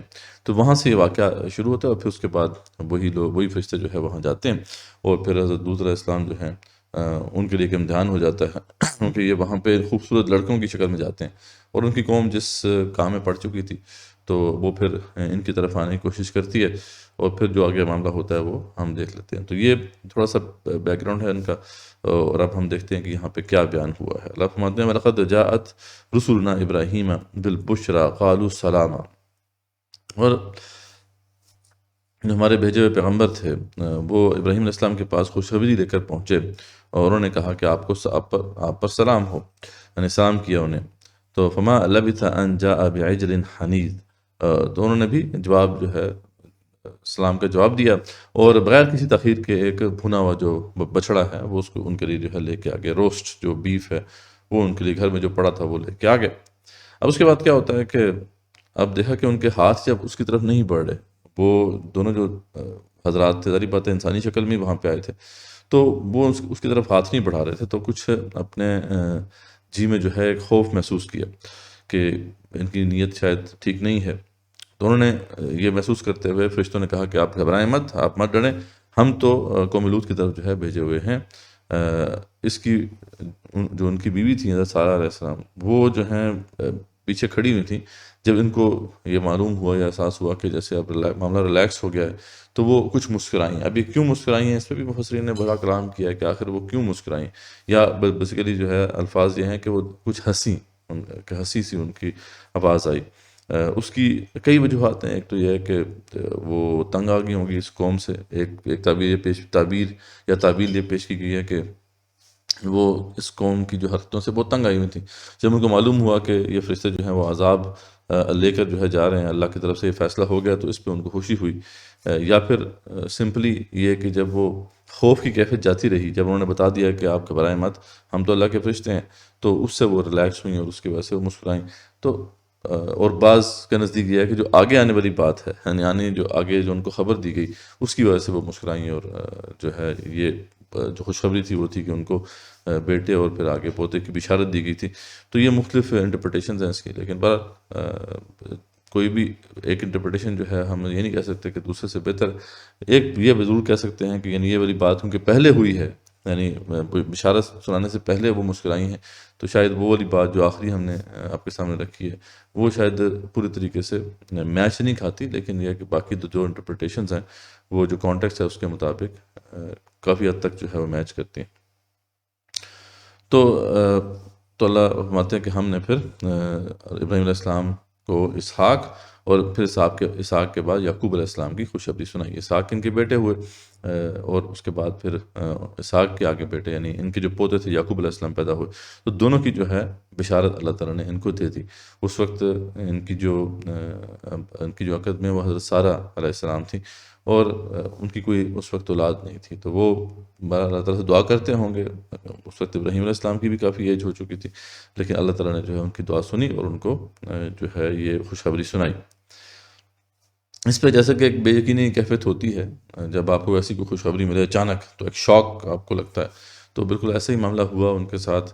تو وہ کہنے لگی کہ ہائے میری کم بختی کہ میرے ہاں اولاد کیسے ہو سکتی ہے کہ میں خود بوڑھی ہوں اور یہ جو میرا خاوند ہے یہ بھی بہت بڑی عمر کا ہے. تو یقیناً جو ہے یہ بڑی عجیب بات ہے. تو فرشتوں نے ان سے کہا کہ کیا آپ اللہ کی قدرت سے تعجب کر رہے ہیں؟ ٹھیک ہے، آپ پر اے اس گھر کے لوگوں اللہ کی رحمت اور اس کی برکتیں نازل ہوں. آپ کا تو گھر ہی بڑا اسپیشل ہے. بے شک اللہ تعالیٰ حمد و ثنا کا سزاوار ہے اور بڑی شان والا ہے. پھر جب ابراہیم علیہ السلام کو معلوم ہو گیا کہ معاملہ جو ہے زیادہ خطرناک نہیں ہے اور خوف اور ڈر ان کے دل سے جاتا رہا اور اس بشارت بھی یہ جو بشارتوں کو ملی تھی اس پہ بھی وہ خوش ہو گئے. تو اس کے بعد پھر ابراہیم علیہ السلام کے لیے جو کنسرننگ میٹر تھا وہ کیا تھا؟ ظاہر بات ہے کہ ہر جو نبی اور ہر رسول ہوتا ہے وہ لوگوں کے لیے خیر خواہی ہوتا ہے. تو ان کے دل میں یہ خیال پیدا ہوا اور وہ تھوڑا ان سے آرگیو کرنے لگے، کیونکہ وہاں پہ ان کے جو بھتیجے تھے لوط علیہ السلام وہ بھی موجود تھے، ان کے گھر والے بھی تھے اور ویسے بھی شاید وہ اس حوالے سے کنسرن تھے کہ ان کو ٹائم اور مل جائے، قوم کو کچھ اور ٹائم مل جائے تو اچھا تھا. تو بہرحال انہوں نے جو ہے قوم لوط کے بارے میں وہ کہتے ہیں کہ ہم سے کچھ ڈسکشن کرنا شروع کر دی، انہوں نے بحث کرنا شروع کر دی. یقیناً ابراہیم اللہ فرماتے ہیں، یہ اللہ تعالیٰ کا کومنٹ ہے ان کے اوپر کہ یقیناً ابراہیم علیہ السلام بہت تحمل والے، نرم دل اور اللہ کی جانب جھکنے والے تھے. اس کے بعد پھر یہ کومنٹ اب اللہ کی طرف سے آیا جب وہ جھگڑ رہے تھے ان کے ساتھ فرشتوں کے ساتھ قوم کے حوالے سے. تو اللہ فرماتے ہیں کہ ان ابراہیم لحلیم اواہ منیب، بے شک ابراہیم علیہ السلام جو ہے وہ بہت زیادہ حلیم اور نرم دل اور اللہ کی طرف اللہ کی جناب میں جھکنے والے تھے. لیکن جب انہوں نے یہ بات کی تو اللہ فرماتے ہیں کہ یا ابراہیم عارض عن ھذا، اے ابراہیم یہ اعراض کرو اس سے. یہ اب ہمارا فیصلہ ہو چکا ہے، انہو قد جاء امر ربک، یقیناً جو ہے بات یہی ہے کہ آپ کے رب کا حکم آ گیا ہے، وَإِنَّهُمْ آتِيهِمْ عَذَابٌ غَيْرُ مَرْدُودٌ، تو پھر اب جو یہ جو بے شک بات یہی ہے کہ جب عذاب آ جاتا ہے تو پھر پلٹا نہیں کرتا، اب یہ عذاب ان کے اوپر نافذ ہو کے رہے گا، تو اب آپ بحث نہ کیجیے اس حوالے سے۔ تو اس طریقے سے اللہ تعالیٰ نے پھر جو ہے ان کو منع کر دیا۔ اس کے بعد اللہ فرماتے ہیں کہ جب ہمارے بھیجے ہوئے فرشتے لوط علیہ السلام کے پاس پہنچے تو وہ ان کی وجہ سے بہت غمگین ہو گئے اور دل ہی دل میں کڑنے لگے اور کہنے لگے کہ آج کا دن بڑی مصیبت کا دن ہے، اور اس کی وجہ یہی تھی کہ وہ دو جو فرشتے تھے وہ خوبصورت لڑکیوں کی شکل میں وہاں پہ آ گئے تھے، اور ان کو معلوم تھا کہ ان کی قوم کس کام میں لگی ہوئی ہے، تو ان کو یہی خدشہ تھا، اور وہ خدشہ پھر درست ثابت ہوا کہ وہ ساری کی جو قوم کے لوگ تھے وہ اوباش وہ آ گئے۔ تو اگلی آیت میں یہ ہے کہ اور ان کی جو قوم دوڑتی ہوئی ان کے پاس آ پہنچی، اور وہ تو پہلے ہی سے بدکاریوں میں مبتلا تھے۔ تو لوط علیہ السلام نے کہا کہ اے قوم کے لوگوں، یہ میری بیٹیاں حاضر ہیں، یعنی قوم کی بیٹیاں حاضر ہیں، جو تمہارے لیے بہت ہی پاکیزہ ہیں، یعنی ان کے ساتھ تم اپنی شہوت کی تسکین کر سکتے ہو، جو حلال طریقہ ہے اس کے ذریعے سے کرو۔ انہوں نے اپنی بیٹیوں کے نہیں کہا تھا، کہ قوم کی بیٹیوں کے حوالے سے بات کی تھی، کیونکہ جو نبی یا رسول ہوتا ہے وہ ایک طرح سے قوم کا باپ ہوتا ہے۔ تو انہوں نے یہ کہا کہ دیکھو صحیح طریقے سے جو حلال طریقے سے تم اپنی شہوت کی تسکین کرو، لیکن وہ تو خیر کسی اور اس اسٹیٹ آف مائنڈ میں تھے۔ ایک اور جگہ پہ آتا ہے کہ اللہ تعالیٰ نے جو ہے رسول پر کی عمر کی قسم کھائی ہے، کہ ابھی عمر کی قسم، وہ تو مدہوش ہوئے جا رہے تھے، اس طریقے سے ان کے اوپر یہ سوال تھا۔ تو انہوں نے کہا کہ اللہ سے ڈرو اور مجھے میرے مہمانوں کے بارے میں رسوا مت کرو۔ کیا تم میں سے ایک بھی بھلا آدمی نہیں، یعنی ایک بھی رجل الرشید نہیں ہے تمہارے اندر؟ اسے امیجن ہم کر سکتے ہیں کہ وہ پوری جو سوسائٹی تھی وہ کس حد تک اس گندگی میں پھنسی ہوئی تھی۔ اس میں بالکل واضح ہے کہ لوط علیہ السلام کے ساتھ کوئی شخص، کوئی مرد نہیں تھا، یعنی اگر تھے ان کے ساتھ تو کوئی ان کی بیٹی ہی تھیں، کوئی مرد ان میں سے نہیں تھا۔ تو انہوں نے جواب دیا کہ آپ بخوبی جانتے ہیں کہ ہمیں تو آپ کی بیٹیوں پر کوئی حق نہیں ہے۔ یعنی قوم اس طرح مطلب اس بدکاری میں لگی ہوئی تھی، انہوں نے کہا صاف، اور مطلب بغیر کسی غیرت کے، بغیر کسی حیا کے انہوں نے ان سے کہا لوط علیہ السلام سے کہ آپ جانتے ہیں کہ ہمیں کیا چاہیے، تو اس لیے آپ ہمارے راستے میں نہ آئیں۔ اس کے بعد پھر وہ ایک بے بسی کے عالم میں انہوں نے ایک بات کہی لوط علیہ السلام نے۔ لگتا یہ ہے کہ ان کی زندگی میں وقت آ گیا جس کا ذکر ہم نے دیکھا پہلے جو کئی دفعہ آیا ہے، کہ وہی جو اللہ تعالیٰ فرماتے ہیں کہ مَسَّتْهُمُ الْبَأْسَاءُ وَالضَّرَّاءُ وَزُلْزِلُوا حَتَّىٰ يَقُولُ الرَّسُولُ وَالَّذِينَ آمَنُوا مَعَهُ مَتَىٰ نَصْرُ اللَّهِ، یعنی اس طریقے سے ہم مصیبتیں پریشانیوں سے آزماتے ہیں کہ وقت کا رسول بھی چلا اٹھتا ہے اور اہل ایمان بھی چلا اٹھتے ہیں کہ اللہ تیری مدد کب آئے گی۔ تو لگتا ہے کہ لوط علیہ السلام کی زندگی میں وقت آ گیا، اور ان کی زبان سے پھر یہ بات نکلی، تو انہوں نے کہا کہ قال لَهُ أَنَّ لِي بِكُمْ قُوَّةً أَوْ آوِي إِلَىٰ رُكْنٍ شَدِيدٍ۔ بڑی بے بسی کے عالم میں انہوں نے یہ بات کہی ہے۔ انہوں نے کہا کہ کاش کہ مجھ میں تم سے مقابلہ کرنے کی قوت ہوتی، یا میں کسی زبردست کا سہارا لیے ہوئے ہوتا، میرے پاس کوئی سہارا ہوتا جس کو میں پکڑ لیتا۔ یعنی اس وقت ان کو یہ احساس ہوا کہ میرا ساتھ کوئی بھی نہیں ہے، نہ قبیلہ میرے ساتھ ہے، نہ میرے کوئی بیٹے ہیں جو اس وقت میرا ساتھ بن سکیں، کوئی میرا جو ہے مضبوط سہارا نہیں ہے۔ بڑی بے بسی کے عالم میں انہوں نے بات کی۔ تو رسول اکرم صلی اللہ علیہ وسلم نے بھی ایک دفعہ اس پر یہ فرمایا تھا کہ اللہ تعالیٰ جو ہے لوط علیہ السلام پہ رحم فرمائے، کہ یرحم اللہ لوطا لقد کان یاوی الی رکن شدید، کہ یقیناً جو ہے وہ ایک مضبوط مضبوط جو ہے سارے کے ساتھ تھے، یعنی اللہ کا سارا موجود تھا، لیکن بطبع بشری اس وقت جو ہے وہ ذہن سے محو ہوگی بات کہ یہ سہارا بھی موجود ہے میرے پاس۔ تو انہوں نے اس بے بسی کے عالم میں جو ہے یہ بات کہی، یا کہنا پڑی، ان کے زبان سے یہ بات نکل گئی۔ تو اس پہ انہوں نے کہا کہ قالوا یا لوط انا رسول ربک لن یصلوا الیک، اے لوط آپ پریشان مت ہوں، ہم جو ہیں آپ کے رب کے پیغمبر ہیں، یعنی فرشتے ہیں، یہ جو ہے آپ کی طرف پہنچ ہی نہیں پائیں گے۔ فَأَسْرِ بِأَهْلِكَ بِقِطْعٍ مِّنَ اللَّيْلِ وَلَا يَلْتَفِتْ مِنكُمْ أَحَدٌ إِلَّا امْرَأَتَكَ، تو آپ ایسا کریں کہ آپ نکلیں، فاصل بہلی کا اپنے جو اپنے اہل و عیال ہیں ان کے ساتھ جو ہے رات کے کسی حصے میں نکل جائیں، ولا یلتفت منکم، اور جو ہے تم میں سے کوئی بھی جو ہے پیچھے نہ مڑے، احدوں، کوئی بھی جو ہے پیچھے نہ مڑے، ان کے اب ٹائم نہیں ہے، سوائے آپ کی بیوی کے، یعنی آپ کے گھر والے آپ کے ساتھ جائیں گے لیکن آپ کی بیوی آپ کے ساتھ نہیں جائے گی۔ اب اس سے امیجن کریں کہ ان کے اوپر کیا بیتی ہوگی کہ ان کی اپنی جو شریکہ حیات ہے وہ ان کے ساتھ نہیں، ٹھیک ہے نا؟ مطلب امیجن کریں کہ ایک پیغمبر جو ہے اس کی اپنی بیوی جو سب سے کلوز ایک ریلیشن شپ ہوتا ہے وہ بھی ان میں ہی رہی اور وہ اس عذاب کا شکار ہوئی۔ اور اس بات کو اللہ نے بار بار دہرایا ہے، یہ آگے ہم دیکھیں گے سورہ عنکبوت میں اللہ نے اس بات کو بار بار دہرایا ہے کہ ان کی بیوی بھی ان کے ساتھ نہیں تھی۔ خاص طور پہ سورہ عنکبوت کا تو بیک گراؤنڈ یہ ہے نا کہ صحابہ نے کچھ کمپلین کی تھی کہ کچھ مطلب ہمارے ساتھ بہت ظلم ہو رہا ہے، آپ ہمارے لیے دعائیں نہیں کرتے، تو پھر اللہ تعالیٰ نے سمجھایا کہ تم تو ان سے بہتر ہو، تمہارے ساتھ تو اور بھی کافی لوگ ہیں، دیکھو میرا لوط اتنا بڑا جو ہے پیغمبر، ان کا حال یہ تھا کہ اس حالت میں گئے ہیں کہ ان کی بیوی بھی ان کے ساتھ نہیں تھی۔ تو انہو مصیبہا ما اصابہم، اس کے اوپر بھی وہی آنے والا ہے عذاب جو کہ باقیوں پر آئے گا۔ ان موعدہم صبح، اور دیکھو جو ہے اس کا وعدہ صبح ہی کے والے سے آ چکا ہے، یعنی صبح یہ وعدہ آنے والا ہے۔ الیس الصبح بقریب، صبح قریب نہیں آگے نکلے مطلب اس طرح انہوں نے ہری اپ نکلے یہاں سے، اس وقت بہت صبح بس قریب آ لگی، ٹائم نہیں ہے بات کرنے کا۔ تو اللہ فرماتے ہیں فلما جاء امرنا جعلنا عالیہا سافلہا، تو جب وہ ہمارا حکم آ گیا تو ہم نے کیا کر دیا، اسے اوپر نیچے کر دیا۔ اور اس کے والے سے پھر جو تفسیر آتی ہے کہ جبرائیل علیہ السلام جو ہے انہوں نے اپنا پر جو ہے اس پوری بستی کے نیچے ڈالا تھا، اس کو پھر وہ اوپر لے کے گئے ہیں پہلے آسمان تک، یہاں تک کہ جو پہلے آسمان کے فرشتے ہیں کہتے ہیں انہوں نے بھی ان کی چیخو پکار جو ہے اس کو سنا تھا۔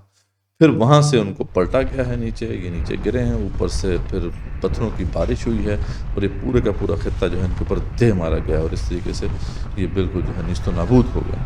اب بڑی بات ہے وہاں پہ وہ ڈیڈ سی ہے، اس کے نیچے کہیں پہ ان کے کھنڈرات ہوں گے، ان کے اس کا جو ساؤدرن پارٹ ہے وہاں پہ کچھ ان کے جو ہے ان کی باقیات موجود ہیں، بیسیکلی جو سدوم اور غمورہ کی بستیاں تھیں وہ بھی ساؤدرن سائڈ پہ تھیں، تو ان کے کھنڈرات آج بھی یعنی کچھ باقیات جو ہیں ان کو آپ دیکھ سکتے ہیں۔ تو یہ ان کے ساتھ ہوا کہ یہ عالیہا سافلہ ہے، یعنی اوپر نیچے کر دیا، وَأَمْطَرْنَا عَلَيْهَا حِجَارَةً مِّن سِجِّيلٍ مَّنضُودٍ، اور ان کے اوپر پھر وہ جو نشان زدہ وہ پھر پتھروں کی بارش ہوئی جس نے پھر ان سب کو جو ہے ہلاک کر دیا۔ مُصَوَّمَةً عِندَ رَبِّكَ، وہ آپ کے رب کی طرف سے نشاندار تھے، یعنی جس کا پتھر تھا اسی کو لگنا تھا، کوئی بھی نہیں بچ سکتا تھا ان اللہ تعالیٰ کی اس عذاب سے۔ وَمَا هِيَ مِنَ الظَّالِمِينَ بِبَعِيدٍ، اور ان ظالموں سے کچھ بھی وہ دور نہ تھے، ٹھیک ہے۔ تو اس طریقے سے اللہ تعالیٰ نے اس پوری قوم کو ہلاک کر دی۔ اس کے بعد اب حضرت شعیب علیہ السلام کی قوم کا ذکر آتا ہے، ان کا جو ان کی قوم کا جو بیک گراؤنڈ ہے یا جو حالات تھے اس والے سے بھی ہم بات کر چکے ہیں۔ ان کا جو علاقہ تھا یہ یعنی جو مدین کا علاقہ جسے کہتے ہیں، بیسیکلی یہ مدیان بن ابراہیم علیہ السلام کے ایک بیٹے تھے جو ان کی تیسری بیوی کتورہ سے تھے، تو مدیان بن ابراہیم ان کا نام تھا، وہ انہیں سے پھر یہاں پہ جو نام تھا اس علاقے کا پہلے مدیان بنا پھر آہستہ آہستہ مدین بن گیا۔ یہاں پہ یہ لوگ آباد تھے، یہ جو علاقہ ہے یہ جو تبوک کے آس پاس کا جو ایریا بنتا ہے، شام سے متصل جو علاقہ ہے وہاں سے ہو کے اس سے ساؤدرن سائڈ تک جو ہے یہ علاقہ پھیلا ہوا ہے۔ یہ یعنی سمجھ لیں کہ حجاز کے شمال مغرب، اور پھر جو فلسطین اوپر چلے جائیں تو پھر جو فلسطین کا جو ساؤدرن پارٹ ہے اس تک یہ علاقہ بنتا ہے، جہاں پہ یہ جو قوم ہے یہ آباد تھی، اور بڑی امیر قوم تھی اس لحاظ سے کہ یہ ایک ایسی جگہ پر آباد تھی جہاں پہ دو بڑے جو ہے اینشینٹ ٹریڈ روٹس جو ہیں وہ ملتے تھے۔ یہ دو جو بڑے ٹریڈ روٹ سے، ایک ٹریڈ روٹ جو ہے یمن سے مکہ کی طرف آتا تھا اور پھر وہ ینبوع سے ہوتا ہوا پھر شام کی طرف چلا جاتا تھا، اور دوسرا جو روٹ تھا وہ عراق سے جاتا تھا اور پھر مصر کی طرف چلا جاتا تھا۔ تو اس کے بالکل سنگم پر یہ آباد تھے، اس لیے ان کو بہترین مواقع میسر تھے تجارت سے فائدہ اٹھانے کے، انہوں نے خوب فائدہ اٹھایا۔ بڑی امیر قوم تھی، لیکن اس سب کے باوجود بھی ان کے اندر جو ہے شرک تو تھا ہی، لیکن یہ کہ دوسری بڑی بیماری یہ تھی کہ ناپ تول میں کمی کیا کرتے تھے۔ تو ان کی طرف پھر شعیب علیہ السلام کو بھیجا گیا، انہوں نے ان کو سمجھایا لیکن یہ نہیں سمجھے، تو انہوں نے یہ کہا کہ اے قوم اللہ کی بندگی کرو، اس کے سوا تمہارا کوئی الہ نہیں ہے۔ وہی ان کا جو پیغام تھا جو وہی تھا جو کہ دیگر انبیاء رسول اللہ علیہ وسلم کا تھا۔ تو نہ کمی کرو ناپ تول میں، انہوں نے واضح طور پہ انہوں نے بتا دیا کہ اور میں دیکھتا ہوں کہ تم خوشحال ہو، تمہیں ایسا کرنے کی ضرورت نہیں ہے، مجھے تم پر عذاب کا اندیشہ ہے۔ وہ کہتے ہیں کہ تم خوشحال ہوتے ہوئے بھی کرپشن کر رہے ہو، کم سے کم ایسا تو نہ کرو، جو حلال روزی جو ہے تھوڑی بہت بھی اگر مل جائے تو وہی کافی ہوتی ہے، وہی بہتر ہوتی ہے۔ لیکن انہوں نے نہیں مانا، اور پھر ساتھ ہی انسٹرکشن دیتے رہے کہ ناپ تول کو پورا کرو، اور لوگوں کو چیزیں کم کر کے مت دو۔ یہ بھی ایک اور کام کرتے تھے کہ لوگوں کو جو ہے چیزیں کم کر کے دیتے تھے، یعنی کوئی بھی ٹرانزیکشن اگر ہوئی ہے تو اس میں لوگوں سے جو ہے نیت یہ ہوتی تھی کہ لوگ جو ہیں ان کو نقصان ہو، برابری کی سطح پر جو ہے وہ ٹرانزیکشنز نہیں کرتے تھے۔ اور زمین میں فساد مت مچاؤ، اور یہ بھی کام کرتے تھے کہ راستوں میں جو ہے وہ لوگوں کو جو ہے لوٹ لیا کرتے تھے۔ تو یہ جو ان سے یعنی فساد کے بارے سے بات کی جا رہی ہے کہ فساد مت مچاؤ، تو اس کی ایک یہ بھی ریزن ہو سکتی ہے کہ ظاہر بات ہے کہ اس وقت ایک بہت بڑی جو ٹریڈ ہو رہی تھی اس کے ایک سنگم میں پہ یہ موجود تھے، اس کے سینٹر میں موجود تھے۔ تو اب یہاں پہ جو اگر یہ پرائسز اوپر نیچے کرتے ہیں، یہ لوگوں کو نقصان پہنچانے کی غرض سے جو ہے جو بھی اس طرح کی حرکتیں کرتے ہیں، تو اس کا پھر امپیکٹ جو ہے وہ آس پاس کے علاقوں میں بھی پھیلے گا، یعنی ایک لاجیکل سی بات ہے، تو عین ممکن ہے کہ یہ بات بھی ہو۔ تو انہیں وہ یہ کہتے ہیں کہ دیکھو جو حلال جو ہے وہ تھوڑا بچ رہے وہی بہتر ہے، اور اگر تم ایمان والے ہو تو یہ تمہارے لیے زیادہ آسان بات ہے۔ یاد رکھو کہ میرا کام تمہیں سمجھانا ہے، میں کوئی تم پہ نگہبان نہیں ہوں۔ اچھا، جب یہ ان کو نصیحت کر رہے تھے تو ان کا آگے سے جواب کیا ہے؟ دیکھیں جواب وہ کہتے ہیں کہ آپ کی نمازیں یہی کہتی ہیں کہ ہم اپنے معبودوں کو چھوڑ دیں اور اپنا مال اپنی مرضی کے مطابق حاصل کرنا ہم چھوڑ دیں۔ یعنی جیسے آج کل بھی اگر آپ کسی کو سمجھاتے ہیں تو کہتے ہیں کہ بابا جی آپ نماز پڑھیں، ٹھیک ہے، مولوی صاحب آپ نماز پڑھیں اپنی، ٹھیک ہے۔ تو وہ جو سیکولر ایک کانسیپٹ ہے کہ سیکولرزم کا نظریہ کیا ہے کہ دین جو ہے وہ پبلک سفیر میں کہیں پہ بھی جو ہے وہ نافذ نہیں ہوگا، یہ ایک پرسنل میٹر رہے گا۔ تو پبلک سفیر چاہے جو بھی ہے، مارکیٹ پبلک سفیر ہوتی ہے، اور اس طریقے سے جو ہے آپ کی کوئی بھی پبلک پلیس ہے وہ بھی پبلک سفیر ہے، آپ کے سکولز جو ہیں یا ایجوکیشن سسٹم ہے وہ پبلک سفیر ہے۔ تو جو بھی پبلک سفیرز ہیں ان میں دین کا کوئی عمل دخل نہیں ہوگا، ٹھیک ہے نا۔ اس لیے آپ کو پتہ ہے کہ جو امریکہ میں اس پہ بھی اعتراض اٹھایا گیا تھا کہ جب ریلیجس جو سکولز تھے وہ سیکولر ایجوکیشن پڑھا رہے تھے، مطلب جو چرچ کے تحت سکولز تھے، جب انہوں نے وہ سیکولر ایجوکیشن پڑھانی شروع کی تو اس پہ اعتراض اٹھایا گیا کہ یہ دین جو ہے وہ اس کا انفلوئنس جو ہے اس پہ ڈالنے کی کوشش کریں گے، تو ان کو پھر منع کیا گیا کہ آپ یہ نہیں کر سکتے۔ تو وہی بات ہے کہ پبلک سفیر جو بھی ہوگا اس کے اندر دین کا کوئی عمل دخل نہیں ہے۔ تو یہاں پہ بھی ان کا یہ کہنا تھا کہ آپ کا کام یہاں پہ کیا ہے، مارکیٹ میں آپ کا کام کیا ہے، آپ اپنی نمازیں پڑھ بیٹھ جا کے وہاں پہ۔ تو اس لحاظ سے دیکھا جائے تو اس کی بڑی مماثلت مثلی ہے آج کے کسی بھی جو ہے شہر یا سوسائٹی کے ساتھ کہ، اور یہاں پہ ہم دیکھتے ہیں کہ جب market is at the center of the society تو ڈیفینیٹلی پھر کرپشن بھی ہوگی، پھر ڈیفینیٹلی مال کا فتنہ بھی آئے گا، اور اس کے ساتھ جو بھی خرافات ہیں وہ آئیں گی۔ تو یعنی کافی حد تک آپ اسے ریلیٹ کر سکتے ہیں آج کی کسی بھی سوسائٹی کو۔ تو وہ کہتے ہیں کہ آپ کی نمازیں یہی بتاتی ہیں آپ کو کہ جناب ہم اپنے معبودوں کو چھوڑ دیں، اور جو ہمارا مال ہے اپنی مرضی کے مطابق حاصل کرنا چھوڑ دیں، یعنی ہماری مرضی، ہمارا مال ہے ہماری مرضی ہے۔ جیسا کہ آج کل کیپٹلزم کا ماڈل کیا ہے کہ کیپٹل جو ہے نا وہ انڈیویجول کی اونرشپ میں ہے، بہت ایک تھوڑا سا پارٹ جو ہے وہ اسٹیٹ لے گی ٹیکسز کی صورت میں، ورنہ باقی جو کیپٹل ہے وہ تو ایک فرد کا ہے، تو وہ اپنی مرضی سے جیسے مرضی اس کو استعمال کرے۔ آپ کون ہوتے ہیں اس کو کنٹرول کرنے والے، اس کے اوپر چیک لگانے والے؟ ایون کہ اسٹیٹ کون ہوتی ہے کہ اس کے اوپر چیک لگائے؟ یہ بھی ایک موومنٹ ہے باقاعدہ۔ تو یعنی بالکل وہی ایک انداز تھا جو وہاں پہ نظر آتا ہے۔ تو یعنی آپ اپنی نمازیں پڑھیں اور ہمیں اپنا کام کرنا، ٹھیک ہے۔ جب یہ انہوں نے کہا اس کے بعد جو آیات ان کو دیکھتے ہیں، اللہ فرماتے ہیں قالوا یا شعیب اصلاتک تأمرک ان نترک ما یعبد آباؤنا او ان نفعل فی انبارنا ما نشاء۔ وہی جو میں نے ابھی آپ کے سامنے بتایا کہ آپ کی نمازیں یہ کہتی ہیں کہ ہم اپنے معبودوں کو چھوڑ دیں، اور جو ہمارے اعمال ہیں، اموال ہیں، ان کو اپنی مرضی سے نہ جو ہے ہم لیں۔ انک لانت الحلیم الرشید، ٹھیک ہے، آپ تو بڑے پاک صاف ہیں نا جی، آپ بڑے پاک صاف ہیں، آپ کا ہمارے گندوں میں کیا کام؟ تو نکلیں یہاں سے آپ، ٹھیک ہے۔ جیسے آپ آج کل بھی کوئی بندہ کہتا ہے کہ یار تسی بڑے پاک صاف ہو جی، ایسی بڑے گندے لوگ ہیں، ٹھیک ہے۔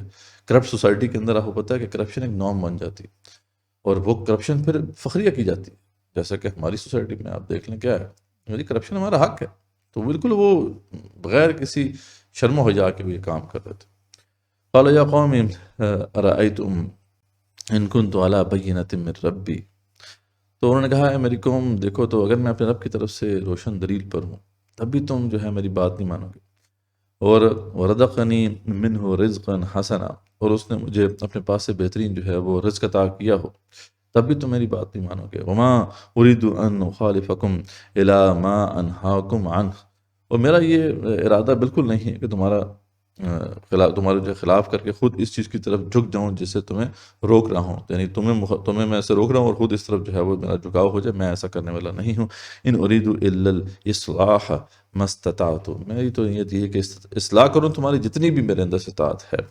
وما توفیقی الا باللہ، اور وہ ساری جو توفیق ہوتی ہے اللہ کی طرف سے ہوتی ہے، جو بھی توفیق اس نے دی ہوئی ہے میں اپنی کوشش کر رہا ہوں۔ علیہ توکلت و الیہ انیب، اور اسی پر میرا بھروسہ ہے اور اسی کی طرف میں رجوع کرنے والا ہوں۔ ایک اللہ والا یہی بات کر سکتا ہے، اسی طرح اسے بات کرنی چاہیے، ایسے سرکش لوگوں کے ساتھ وہ ایسے ہی بات کر سکتا ہے۔ تو وہ آگے فرماتے ہیں کہ ایسا نہ ہو کہ میری مخالفت تمہیں ان عذابوں کا مستحق بنا دے جو سابقہ قوموں پر آئے، اس لیے رب سے استغفار کرو اور توبہ کرو، میری یہی تمہیں نصیحت ہے۔ اس پہ ان کی جو قوم کے لوگ تھے انہوں نے کہا کہ شعیب تیری اکثر باتیں تو ہمیں سمجھ میں نہیں آتی ہیں، پتہ نہیں کیا باتیں تو کرتا ہے، پتہ نہیں کس دنیا کی باتیں کرتا ہے، یہ قدیم زمانے کی باتیں کرتا ہے، یہ جدید دور ہے، آج بھی کہتے ہیں نا ماڈرن دنیا میں، یہ پرانی باتیں ہوتی، بلکہ ہم تو تجھے کمزور دیکھتے ہیں، تیرے قبیلے کا خیال نہ ہوتا تو تجھے سنسار کر دیتے۔ وہی بات اس سے بھی معلوم ہو رہا ہے کہ شعیب علیہ السلام اس وقت بہت کمزور تھے، ان کی پوزیشن کو اتنی مضبوط نہیں تھی، ان کا اپنا قبیلہ بھی اس طریقے سے اسٹرانگ نہیں تھا جو ان کا ساتھ دے۔ تو کہتے ہیں کہ کچھ تیرے قبیلے کا خیال ضرور ہے کہ تجھے ہم چھوڑ لیں، ورنہ یہ کہ تجھے ہم کمزور دیکھتے ہیں کہ تو اتنا زیادہ مضبوط نہیں ہے۔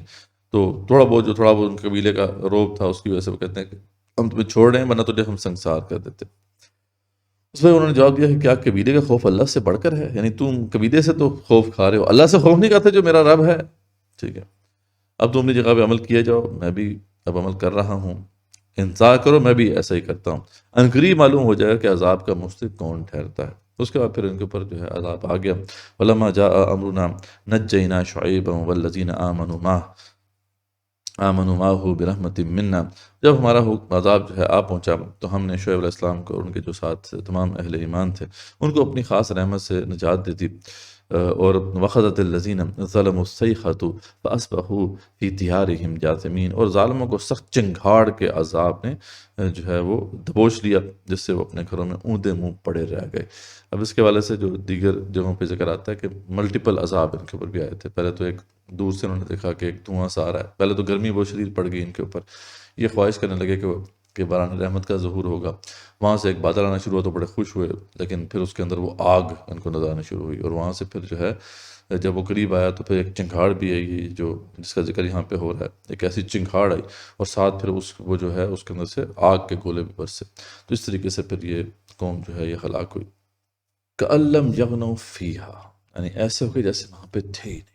اب امیجن کریں کہ یہ کہاں پہ یہ آباد تھی یہ قوم، وہ سنگم پر دو بڑے ٹریڈ روٹس کے، کتنی بڑی مارکیٹس لگتی ہوں گی، حسل پسل ہوگی وہاں پہ، لیکن ویری نیکسٹ مومنٹ بالکل سناٹا چھا گیا، ایسے جیسے کہ وہاں پہ تھے ہی نہیں۔ اس طریقے سے اللہ تعالیٰ توبہ کرتے ہیں۔ تو اللہم تعالیٰ بعد لمدین کما بعدت ثمود، تو ان مدین والوں پہ بھی پھر بہت دوری ہے جیسا کہ سمود والوں کے اوپر تھی۔ تو وَلَقَدْ أَرْسَلْنَا مُوسَىٰ بِآيَاتِنَا وَسُلْطَانٍ مُبِينٍ، اب ضمناً جو ہے ذکر موسیٰ السلام کا بھی یہاں پہ ہے، اور یقیناً جو ہے ہم نے موسیٰ السلام کو بھیجا اپنی آیات کے ساتھ اور واضح سلطان کے ساتھ، واضح دلیل کے ساتھ۔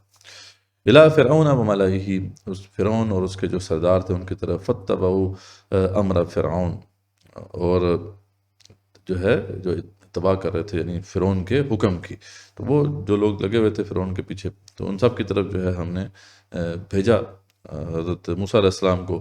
وما امر فرعون برشید، اور جو فرعون کا جو حکم تھا وہ کوئی خیر والا نہیں تھا، اس کے اندر شر ہی شر تھا۔ یخدم قومہ یوم القیامۃ فاوردہم النار، تو اللہ فرماتے ہیں کہ وہ تو قیامت کے دن اپنی قوم کا پیش رو ہو کر ان سب کو دوزخ میں جا کھڑا کرے گا، یعنی جیسے یہاں پہ لیڈر رہا ہے وہاں پہ بھی وہ جہنمیوں کا لیڈر بنے گا، اور اب جو بھی اس کے پیچھے لگے ہوں گے ان کو لے کر وہ جہنم میں پہنچ جائے گا۔ وبئس الورد المورود، اور اللہ فرماتے ہیں کہ وہ کتنا ہی پھر برا جو ہے وہ کتنی بڑی گھاٹی ہوگی جس پر وہ لا کھڑا کرے گا ان کو۔ وہ تو بھی فی ہذہ لعنۃ، ٹھیک ہے، اس کے بعد پھر جو ہے اس کے پیچھے لعنت لگا دی گئی یوم القیامہ، یعنی قیامت کے دن تک، ٹھیک ہے، تو یہ اس کے پیچھے جو ہے لعنت لگا دی جائے گی۔ بئس الرفد المرفود، تو اللہ فرماتے ہیں کہ قیامت کے دن بھی بڑا ہی برا انعام ہے جو ان کو ملے گا، بہت ہی برا جو ہے ان کے ساتھ یہ معاملہ ہوگا۔ تو یہ اس طریقے سے جو ہے مختصراً موسیٰ السلام کی قوم کو بھی ذکر آ گیا، قوم فرعون کا ذکر بھی آ گیا، اور یہاں سے ہلکا سا اشارہ کر دیا گیا کیونکہ اس سے پہلے جو اس کی ایک طرح سے جوڑا صورت ہے سورہ یونس، اس کے اندر تفصیلی واقعہ ان کا آ چکا ہے۔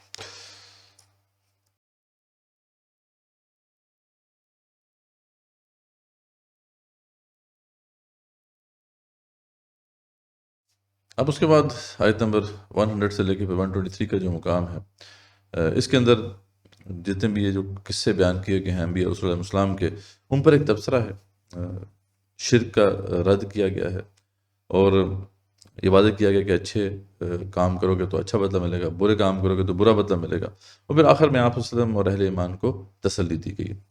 تو ہم دیکھتے ہیں اللہ فرماتے ہیں ذالک من انباء القری نقصہ علیک، یہ بستیوں کے واقعات ہیں، بستیوں کی خبریں ہیں جو آپ کی طرف ہم جو ہے نازل کر رہے ہیں، آپ کی طرف وحی کر رہے ہیں۔ منہا قائم و حصید، اور بعض تو موجود ہیں ان میں سے، اور بعض کی فصلیں بالکل کٹ چکی ہیں۔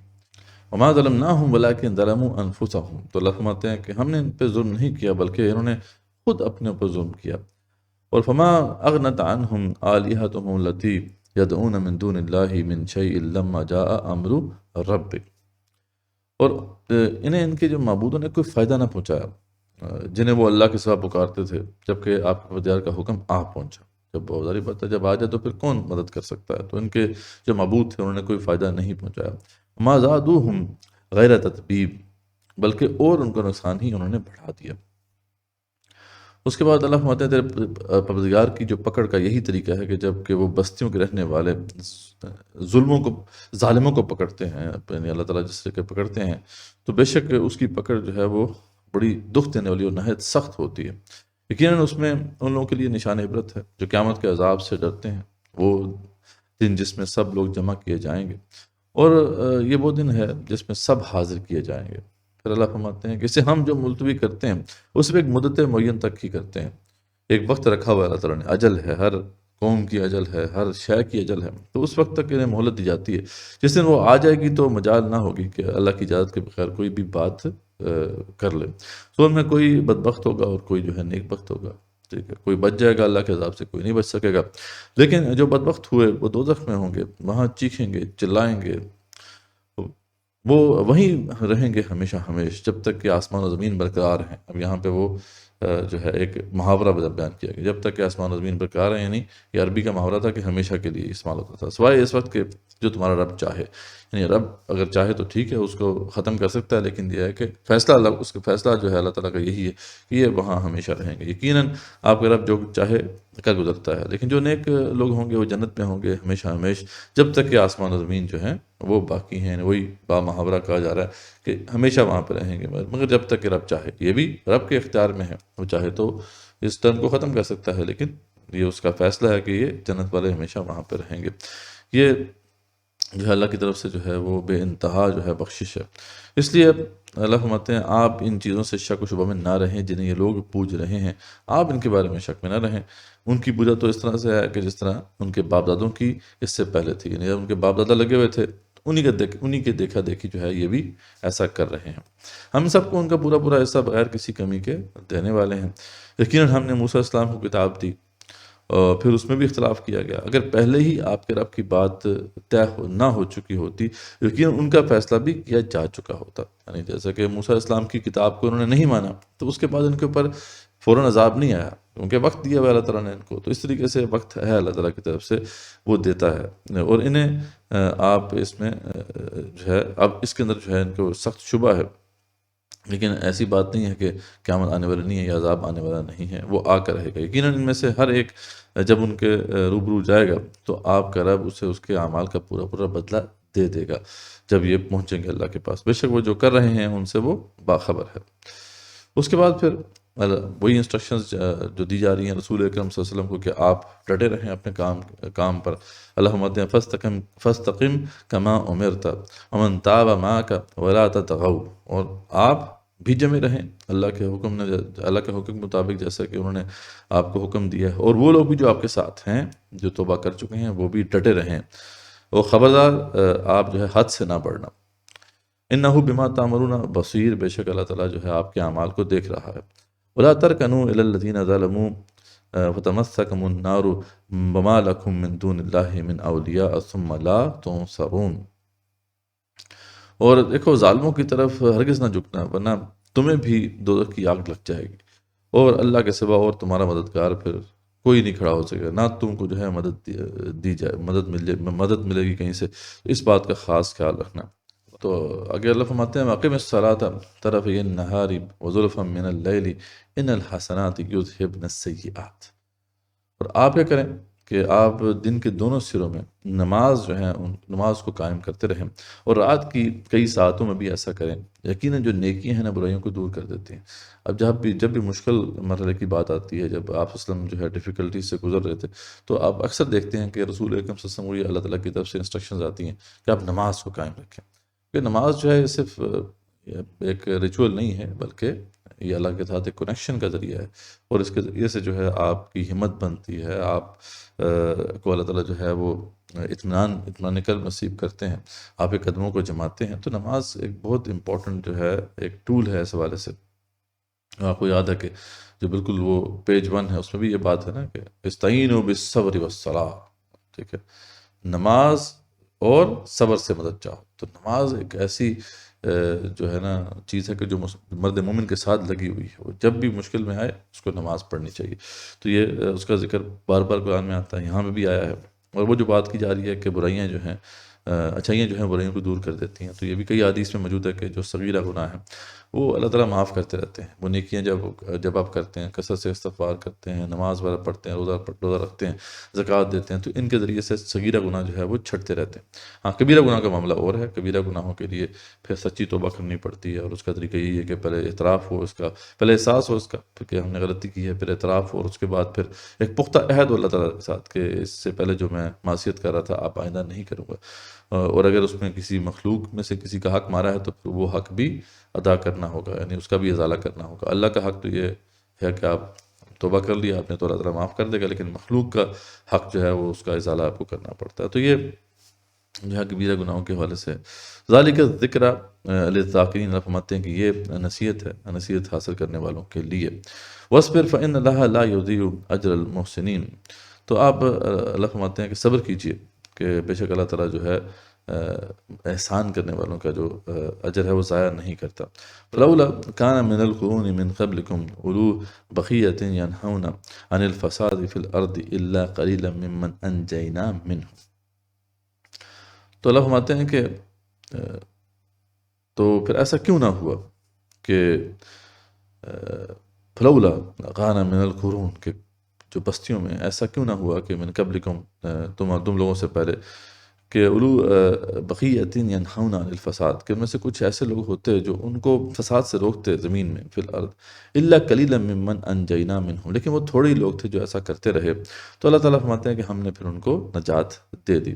واتبع الذین ظلموا ما اترفوا فیہ وکانوا مجرمین، اور وہ اتباع کرتے رہے ان ظالموں کی کہ جن کو اللہ تعالیٰ نے بہت کچھ دیا ہوا تھا اور وہ اترا گئے جو کچھ ان کو ملا تھا، اور وہ تھے ہی مجرم لوگ، یعنی انہوں نے اچھے لوگوں کی جو ہے وہ تو اطاعت نہیں کی، لیکن برے لوگوں کی اطاعت کرتے رہے، اور پھر ظاہر بات ہے کہ ان کے اوپر پھر یہ عذاب آیا۔ وما كان ربك ليهلك القرى بظلم واهلها مصلحون، بہت امپورٹنٹ ایک لا ہے جو اللہ تعالیٰ یہاں پہ جس کا ذکر کر رہے ہیں، سنت اللہ ہے یہ اللہ کی۔ اللہ فرماتے ہیں کہ آپ کا رب جو ہے وہ کسی بستی کو یا بستیوں کو ہلاک نہیں کرتا ان کے ظلم کے بس، جبکہ اس کے جو رہنے والے ہیں وہ مصلحون ہوں۔